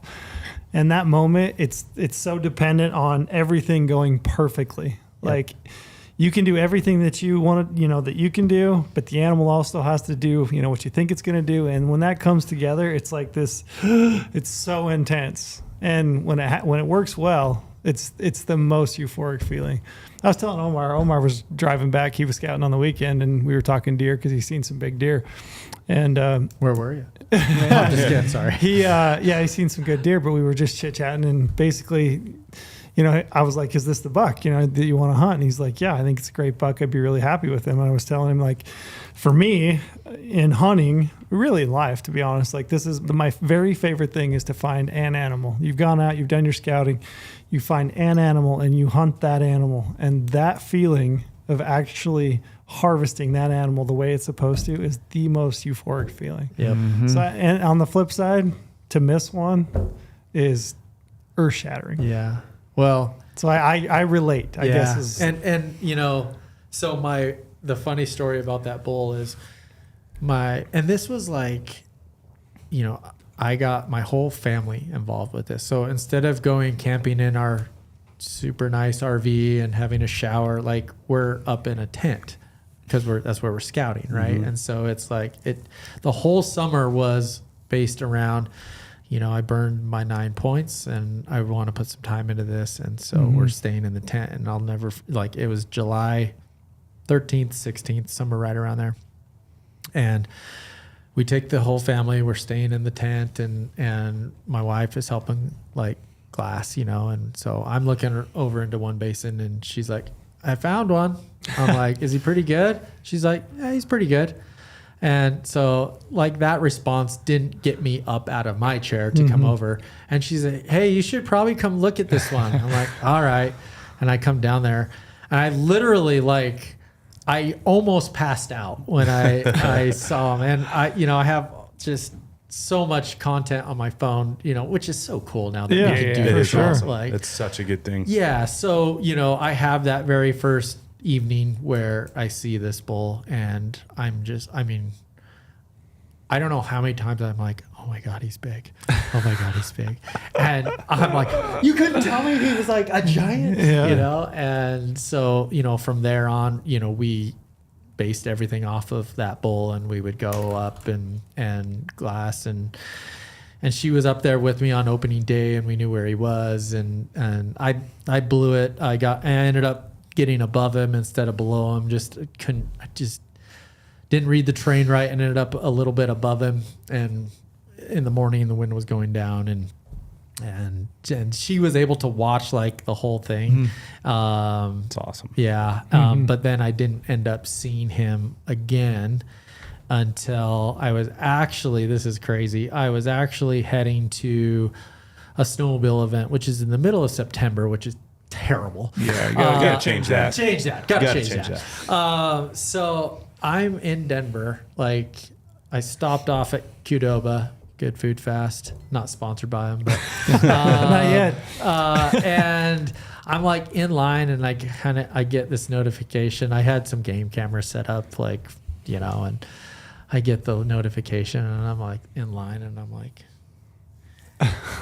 I almost pass out again, second time passing out. And it's him on a game camera 5 miles away. Yeah. 5 miles away. They can move. Some random camera in the middle of nothing. That is wild. And he walks by it, And so, needless to say, I still had to go to the snowmobile event. I couldn't just turn around and go home. But, and then I didn't end up seeing him again. I saw him September 25th. Oh, man. I saw him September 25th. I was glassing him from a whole nother mountain, and I'm like, that's him. It's got to be him. And so went back home, packed all my crap, went all the way back around to another, and a lot of this was wilderness. So dude, it was, and I love this part about hunting. It's as hard as you want to make it, right? But every single day, every morning I went out, it was, it was 10 to 12 miles of my big pack and tons of elevation, a lot of above tree line. So 11,000 plus. And God, I love that part of it. And, this is what will be fun talking with you guys about buck hunting and elk hunting. There's some insanely cool pieces about both. But one thing that I truly enjoy on the elk side is just how much damn work it is. I love trying to get to the elk. I love trying to kill an elk. And then when you do kill an elk, trying to get a bull off of the mountain. I love the work part's the fun part. It is a fun part. Yeah. Do you know why you said that you rushed the shot? You said you rushed it. I'm curious as to what have you learned from that experience since then that you think you want to apply in the future? Yeah, and what's frustrating about that is I've done that. So the biggest bulls I've ever seen, and I've had 3 of them, I've missed for that scenario. So this last one just really put me in that perspective of dude, you got to fix this. This is shit, right? I remember I was hunting in between basically Silverthorne and Kremling, right? Up in that area. And this was a long time ago, but I I never got to see this bull like really good, but I knew like he had a good bugle. He had a bunch of cows with him, and he was in the trees. And then like he finally comes out of the trees, and I see him, and he turns, and his like sixth is about this long, and it hits him in the butt. And I just remember like my heart seriously like blew out of my chest, and like it went from like calm and everything good to like like hearing your body pounding. It's right? so wild to hear somebody that hucks 80. No, I know, that's what's so all you frustrating. can see is the lights of 100, Aspen. You can't see the landing. 100 foot This is where back. his I'm heart's 80 exploding. foot in the air, and you know he hears a bull bugle with 60-inch beams, and his heart is pounded out of his chest. And you know that So was wild. one like he started running, chasing a cow, and I cow called instinctively, and then drew back, and like he stopped, and I don't even think I looked at a pin. I mean, I just like flung something, and arrow hit below him or above him and hit a rock, and bull just looks at me and just flips me off, and then he just heads out, you know. And so it's like so from the mental standpoint, like do what you do every single day during practice, right? You like, okay, I draw, I focus on the target, I get my anchor point, and I release, right? Like that can't change. You have to just, and so that's what was so frustrating. Like it was a 40, so you know the bull I missed, it was 45 yards. Like my table that I walk out of my shop and I set is at 50 yards.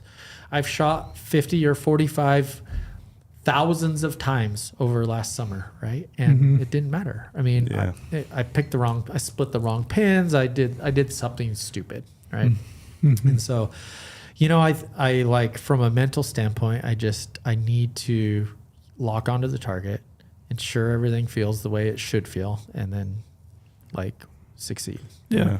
This is why I love listening to PGA golfers on their putting system, because you listen to them talk about like, you know, having to make a $3 million putt to win the U.S. Open.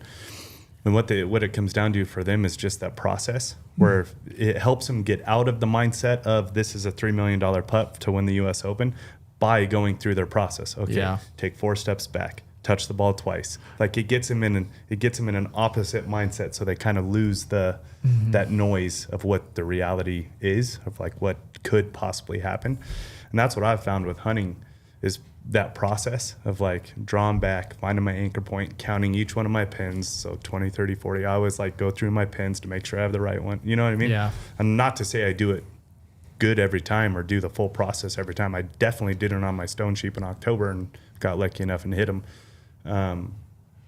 But it's that process that like, man, when you're in that moment to calm your mind down and be like, okay, here's, got to draw. Got to count my pins. Got to look at my bubble. Got it. It's hard. It's really hard. Yeah. I just had this conversation with Omar yesterday as he was driving back. Same, talking the same thing because a mule deer, and you've got a mule deer tag this year. We were talking earlier, but they're even more switched on than an elk is. You know, and you get in tight on a buck that's bedded. You're waiting for him to stand up. At least for me, they just have a knack for like getting out of a situation. Like you can be within range and they just have this knack. They have that true sixth sense. It's this sixth sense. Yeah. And I was telling him yesterday, you really, right now, I can guarantee you've got to figure out how to get your mind right and prepare yourself for that moment specifically. You've got to be able to talk yourself through that entire shot process. You have to be very, very deliberate. And Joel Turner, he talks about executing a shot and moving through the motion and have a mantra. Something I've been doing just like the last probably 3 weeks as I've been shooting is just this phrase, I will. So when I'm going into the process, I'm hitting anchor point. I'm shooting. I've been going back and forth between a hinge and a thumb button. I've kind of rested on. I'm a lot more accurate with my thumb button right now. If I execute the shot the way I'm supposed to. So I've just been saying this mantra, I will control this shot. I will execute this shot the way it's supposed to, and just repeating it, I will. It's helped a ton. That's that golfer thing. That's the golfers do the same thing. Yeah. And you just, and then it's really hard to beat repetition. I mean, I'm sure you shot thousands of arrows. Yeah. The repetition puts you into that position. So you find your anchor point naturally. You line your peep. That gets you there, but it's really that last. It's the soccer. I'm a soccer fan. Sorry. Yeah. It's that final third.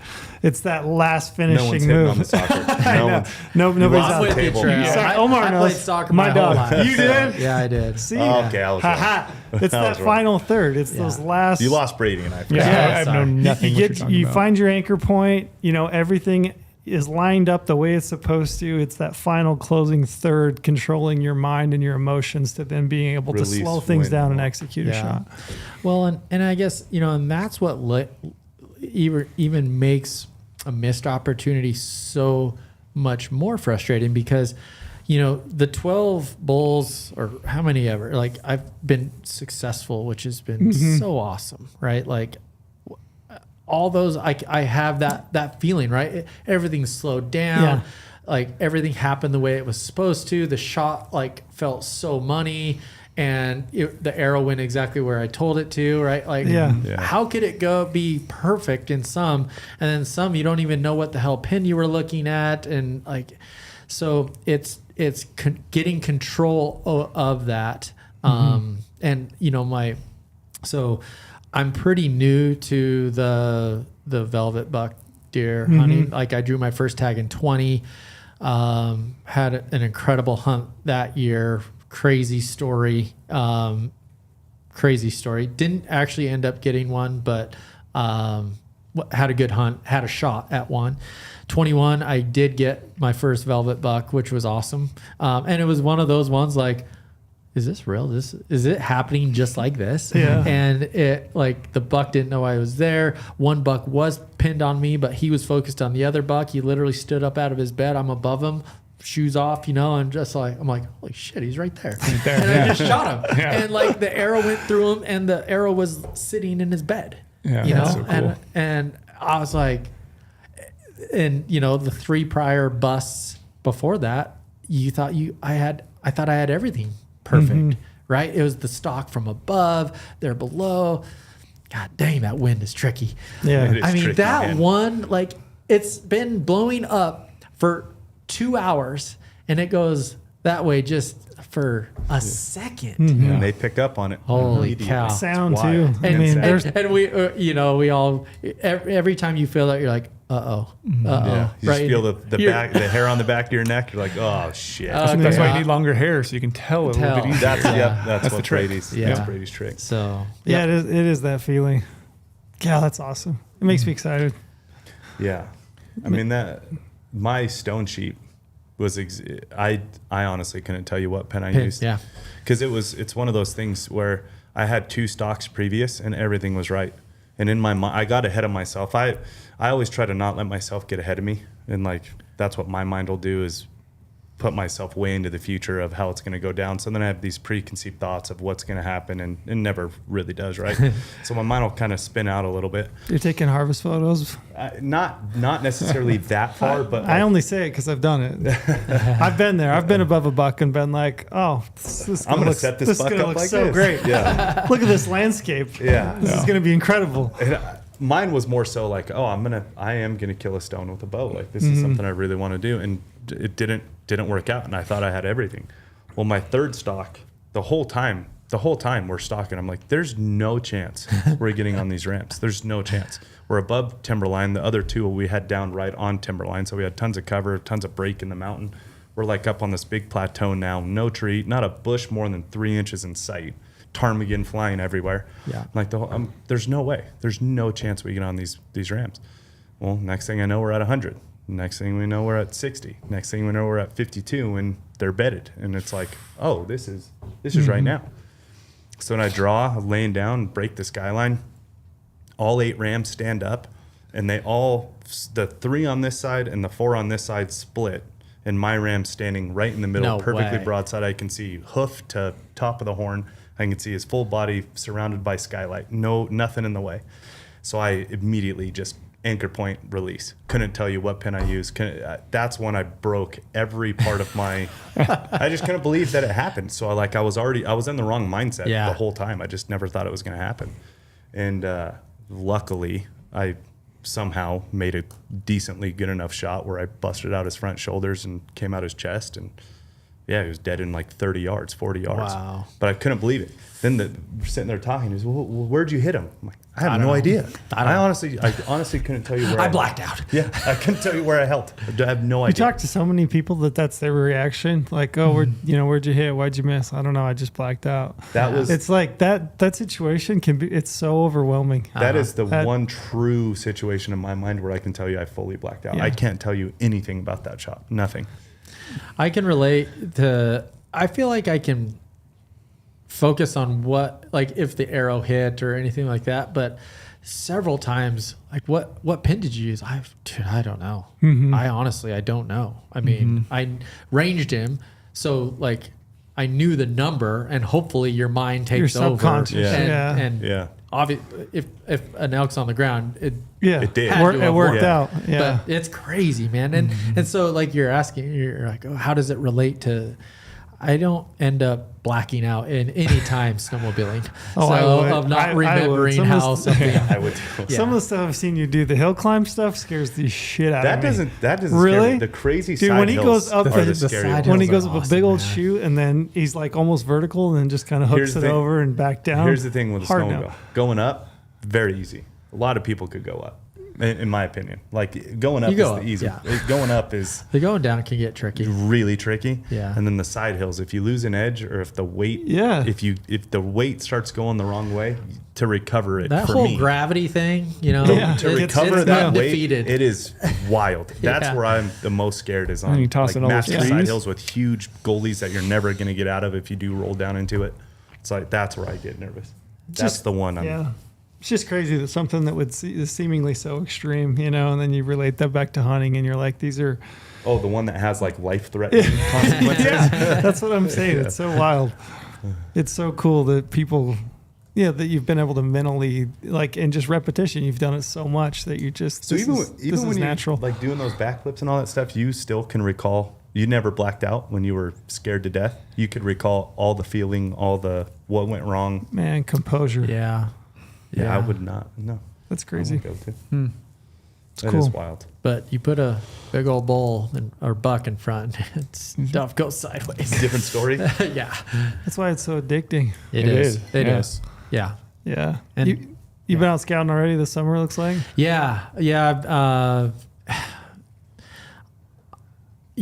After last year, I've never put that much time into like the scouting side of things. Like when I was up hunting Kremlin, I knew where I was going to go, right? And so when I drew a unit that I'd never hunted before, to be honest, I was nervous as hell, right? Of learning a new place. Yeah, you got to break a lot down. Yeah, a lot. And, I got to give kudos to you guys. I mean, it's so awesome to be laying in bed, shut the brain off a little bit, cruising around on the maps. Like, oh man, this could be pretty good over here. I'm going to go check this out tomorrow. Look at this glassing point. Then I can see all these other 3D, it's incredible. It truly is incredible. And it, without a doubt, led to success of finding animals for sure. And so like you asked if I've been scouting this year, hunting different species, different terrain. So again, have to get the tools out for homework and all of that. And I really enjoy finding the animals, filming them. It's so fun. Yeah. It's really neat. And you're out there. Like, I don't care. Like, get up early, get on my dirt bike, get to the top of something and go sit there and glass as the sun comes up. Damn, dude. There's something surreal about that. It's my favorite part nothing about better. hunting. Yeah. Yeah, the sun's coming up and you're behind glass. It's my Yeah. favorite part about hunting. Oh, it's beautiful, Yeah. and it sucks. Like, you can't post too many pictures because it's incriminating of where you're at, which that whole world, and it sucks. Like, if you're an over the counter unit, it's like one thing, and a draw unit's one. That's a tough one for me because I'm like, I don't really care, but at the same time, a lot of people do. So Yeah. you got to be sensitive to that a little bit. And it's the same thing. Like, do I want to give away my honey holes of snowmobiling? Not really, right? I want to be the one to go in there, and I want to be the one to put the tracks in there. So, and I think you guys get beat up a little bit for that, right? Well, everyone can get it. No, they can't, right? It still takes a tremendous amount of work. You gotta and I grew up, as all of us did. I grew up having to understand and know and print out, laminate, topo maps. That was fun, and I'm glad I have that knowledge. I would never go back, dude. Ever. I mean, it's such an asset. It's such a tool. I'm a better hunter for it. I can cover more ground. Like, it gets, and like, I love seeing people out. I truly do. Right. You know what it's going to make me do? It's going to make me go further. Yeah. Yeah. Like, we need people in the industry to support the industry. Like, as we all know, and we have the same thing in the snowmobile side of things. There's people that want to shut snowmobiling down for all the wrong reasons. We have all these reintroductions. We have we need help. We need people. And so, I mean, I love everything that you guys do, like, not only from the platform side of things. I love that you're not a mapping company, you're a hunting company. And that, more importantly, and I am trying to do a better job at this. You guys are at the forefront of supporting hunting in general. Like, no different than I need to be a bigger part or face of the snowmobile community to keep snowmobiling going, right? Because people want to shut it down. So I can't thank you guys enough for all of that. Appreciate that very much. So. Yeah, public land recreation in general. It's in general, right? In it's general. Hunting, snowmobiling, dirt biking. Yeah. It's all of it. All of them. Yeah. Yeah, I mean, as I'm listening to you talk, you're obviously a guy that loves adventure. Like, it just oozes from you. Like, snowmobiling, hunting, dirt biking. Like, you're a guy that loves the outdoors, and I mean, you appreciate it, and that's awesome. And I agree with you. We need more people. I mean, we need more people out. Well, and my kids and I were literally sitting at the dinner table talking about this last night, and I was telling them. I thought this was kind of cool so Goggins said something. He said, if you died today and someone wrote a book about you, would you be interested in the book? Would the book be awesome, or would it suck?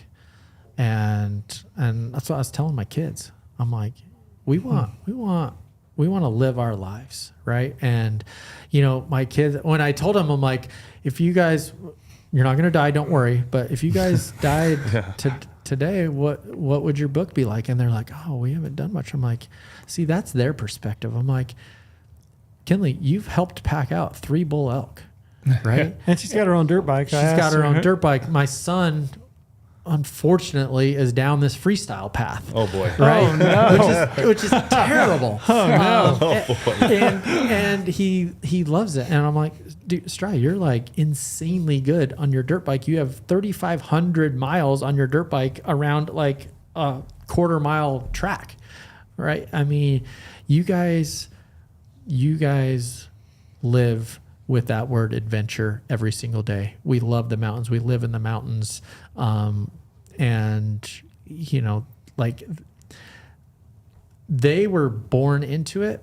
I wasn't. And so I had to go seek it. And so I think with them being born into it, they're like, they don't realize what they're doing. They think it's normal. They think it's normal. And I think, like, that's what, I was trying to stress to them is like, it sucks to be normal. It sucks to take the easy way. The hard way is always more rewarding. Like, when Daddy's taking you up that hard dirt bike trail, it's not because I don't like you. Yeah. It's because when we get to the top and you see what it looks like at the top, you don't even remember all that part. And we do have to go back down it. So just be ready for that. But, it's like we are doers, and we are not the ordinary. And I have somewhat of a risky job, right? I'm out in the backcountry. Avalanches are prevalent every single day I ride. I ride an avalanche terrain, but I, do my best to keep myself and my clients out of danger, right? But at the same time, it could happen. I could walk out here in the 118 degree heat and some dude passes out in his car, hits me, and I'm done. Okay. So my job as a husband and a father is to make sure that if I do leave tomorrow, that my kids and my wife, that they feel like they have what they need from a life standpoint, mindset to be successful and keep moving forward. Really important for my kids to know that. And I feel like it's been, I think one of the hardest things I've had throughout, it's been cool talking about the history, right? But anytime you try to be the best at something or be great at something, it comes with gigantic sacrifices from a time perspective. Running a business, going hunting, from a time perspective, and I will be the first to admit, I'm way not too proud to admit this, my wife has been unfortunately the burden of me trying to be this elite person as a snowmobiler. And so, I look towards the future of what I am doing in life, and that's really a big goal of mine. I owe my wife a lot, like all those times of her being at home with the kids, me traveling, like chasing the dream, and then Bosie, like then hunting, all of these things, right? And so I wish I would have done a few things different back in the day, for sure. I would, we can't all go back. We can only move forward, for sure. But one thing, so that's one goal. But I think one thing that I've tried to focus on a lot, and I see this, especially like with you, Lorenzo, like you had some pretty crazy things happen early with your son in life. And there's a bond there that, is unexplainable to a lot of people. But like, if I was not here tomorrow, I feel I've done a good job in instilling what I need to in my kids to be good. Yeah. And I that's way more rewarding than shooting an elk, doing a cool line on the sled. And if you would ask me before I had kids, would you ever think that? No, right? Like, Of course. it's Yeah. So I, that's what's interesting about life, the way you can look at it. And it's easy to, like we talk about the easy way and the hard way. It's easy to focus on not doing that, right? It's easy for me to just be selfish and go scout, and instead of like, there was many times last year with that tag, I wanted to just go stay out in the woods. Yeah. But I knew I wanted to come back. I needed help, like pick up Kinley from school or help, like, whatever the scenario was, because eventually they're going to be out of the house, and then, and already I'm thinking to myself, oh yeah, that'll be time I can go scout and hunt whenever I want. But then I'm like, from the wait, same cloth. hold on. Kind of owe mama some things too. So I got to make sure that's in the right realm. But so I don't know, man, life is awesome. But it's even better when you take the hard way, Yeah. Yeah. Well put. That was Very awesome. agreed. Brady, any burning questions in your heart? Nothing burning. I mean, I could go another 2 hours on other things like cool snowmobiling stuff, but no, that was a fun conversation. Yeah, it was really cool. It's always fun to have a conversation with somebody that makes. Usually when I leave the podcast studio and my mind's spinning a little bit, and you're internally like, processing, and that's an awesome feeling. That's a good sign of a great conversation. So I agree. yeah, I appreciate the time, and it was awesome that you came to Vegas, and super cool. It's always fun to talk to somebody that's passionate and diehard about everything. About life. There's certain people like Sam Davis. Did you guys Sam talk to him? I get the same feeling talking to you. There's people that their passion burns so bright it just exudes. It's like leaking out of them, and like you're that guy, real deal. So it was awesome. Well, I appreciate it, and it's amazing how when you surround yourself with like-minded people, like that's it didn't really fit in my schedule to come to Las Vegas in the end of July. Oh, really? Why not? Fits mine all the time. But I really wanted to do this. Just like, to be honest, I have no intentions of like trying to like get anything out of this. I just want to, like, I look up to you guys. I look up to Lorenzo. You know, it's funny. You and I sitting in Clay's house in 2000, like it had to be like, It was early. It was early, right? It Early on. It was seriously you talking about this thing, Yeah. right? And then None of it was reality yet. you were telling me like you had some really cool ideas with like the internet and like just how you were going to build this model through technology side of things. And, you know, this was like early on in my thing too. And I'm thinking of like, dude, he's way smarter than me. How the hell can I do any of this? And so I was really pumped to come here and just like, we haven't seen each other in, I mean, Long time. over 10 years, Yeah. right? Like since your inception of like, of the idea of Go Hunt. Like that's what was really cool. And I just wanted to come in, like, hang out and talk to you guys and you know, you guys want to talk about snowmobiling and I just wanted to talk about hunting because, you know, I'm a snowmobiler all the time, but we appreciate you suffering through talking about snowmobiling. that's the stuff we don't know. Yeah, You know? that was- like, well, he's talking about that in that room. The whole time I'm thinking in my head is like, holy shit, Chris Burandt's listening to me talk. About I know. This is wild. Yeah, legitimately so I was fascinating. telling him, like, my brothers are freaking out that I'm actually talking to you about snowmobiling. 'Cause Yeah. we literally Christmas every year would, you know, get Sled Next DVDs and watch it all. Yeah, I was it's awesome. I have a screenshot of a conversation I was texting him over the winter, like with the snowmobile and 900 boost sled or something like that. I was texting him, like, look at this crap that they're doing. Like, well, I mean, Amazing. we've set ourselves up. We So need to cool. have a Go Hunt snowmobile trip. Oh, man. And then I need to come out and we need to go chase up that. Yeah, let's I go agree. chase I up. want to get trail on a snowmobile now. Oh man,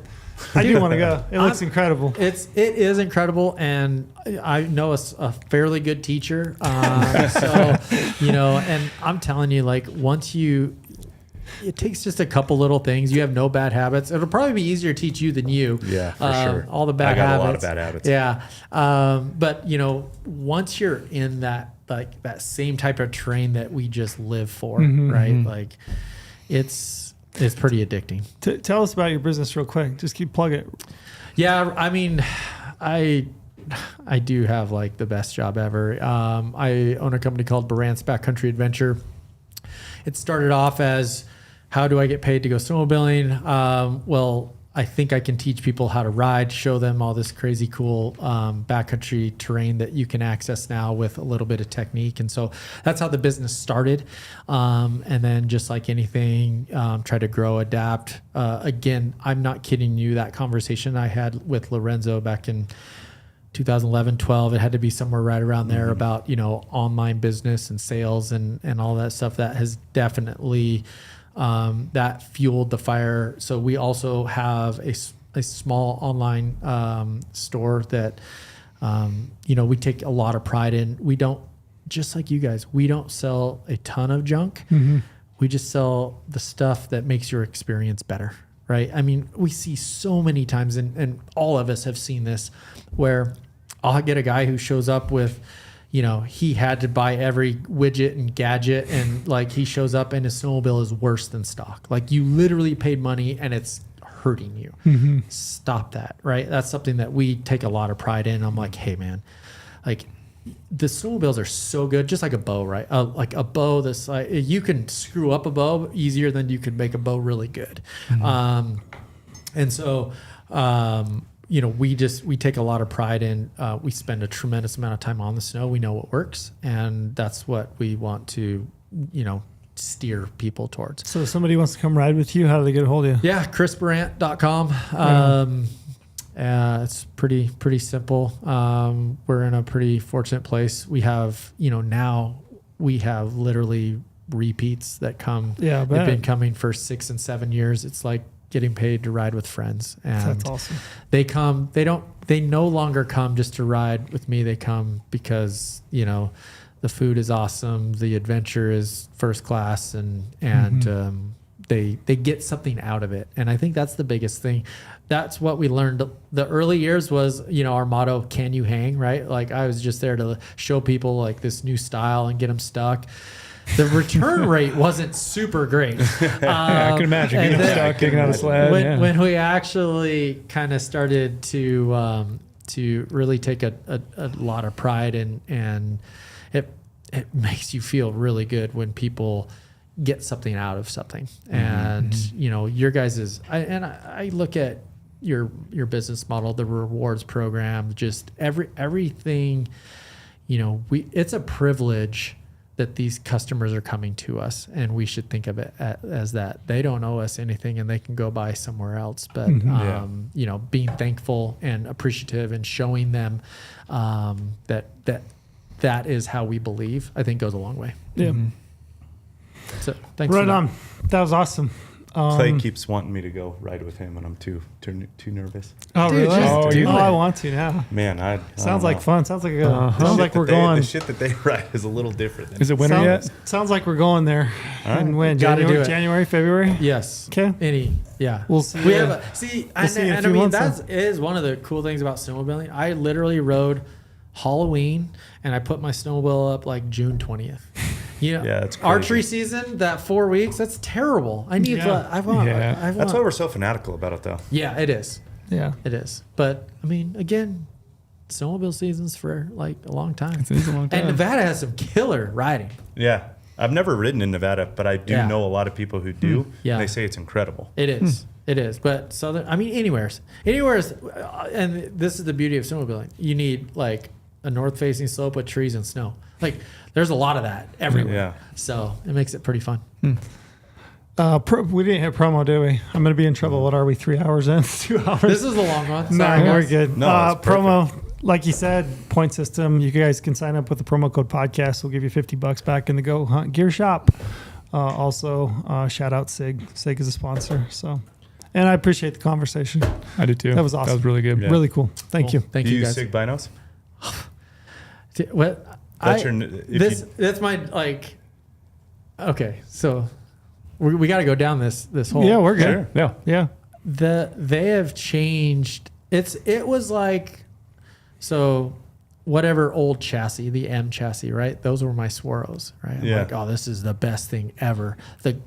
Now glass quality is second to none. I mean, my Swaros are awesome for certain things, but like, I have 2 pairs of them that just sit there collecting dust. Different tool. Mm-hmm. Yeah. The Zulu 6s have found more animals, more horns. I'm way more efficient. They're lighter. Yeah. Like, I'll bet those are incredible on a snowmobile. Just throw those on your chest and just go out cruising. Scouting out line. That's what I tell. They're so efficient. They're so efficient. That's the thing for me. Is they're so efficient. yeah. And like, it proves the point every single time I bring a buddy and we go scouting and he's like, oh, I found a deer. I'm like, oh, how big is it? He's like, I can't really tell. I'm like, here. Yeah. And he's like, oh shit, it's a 3 on one side and he's 4 and he's got a sticker. Yeah. Yeah. Pretty incredible. Your other ones Stabilization. couldn't tell you that, could it? Yeah. Yeah. And then, on the new ones, it's got like the super stable Super mode. stable. Yeah. And that's a whole nother level. Yeah. I mean, I've never been like, again, I don't get paid by SIG. I did a SIG event, which exposed me to their product. They brought me in just because I was a snowmobiler and a hunter. I got to do the hunter games. Yeah. 2 years. 2 years Right. ago. Yeah. Which was super fun. Incredible experience. And again, just another group of extraordinary people Awesome. to be a part of, right? Yeah, really good dudes. And then, those binos have changed like hunting forever for me. I agree. Yeah. For sure. And we have them in stock. Yeah. Hey, we just got a there we bunch go. more pairs. Just got them in stock. So get your Sig binos. Yeah. Cool. And for the price too, like That's the other incredible the thing. price point is, I mean, they're just awesome. Better price point than snowmobiles. Yeah. Snowmobiles. are Yeah. Yeah. I mean, this game is getting pretty expensive though. Yeah. But it is. like, I mean, yeah, we'll have to do a podcast with gear breakdown because that's, we will. that's a fun one too. I mean, I geek out on all that stuff. It's so fun. Yeah. Yeah. It's amazing how comfortable you can be in the backcountry and how miserable you can with just like Some gear slight choices. tweaks. slight Yeah. tweaks. Yeah. Well, right on. We'll wrap it up. Thank you again. Thanks, Yeah, guys. thanks, Chris. Appreciate you having me.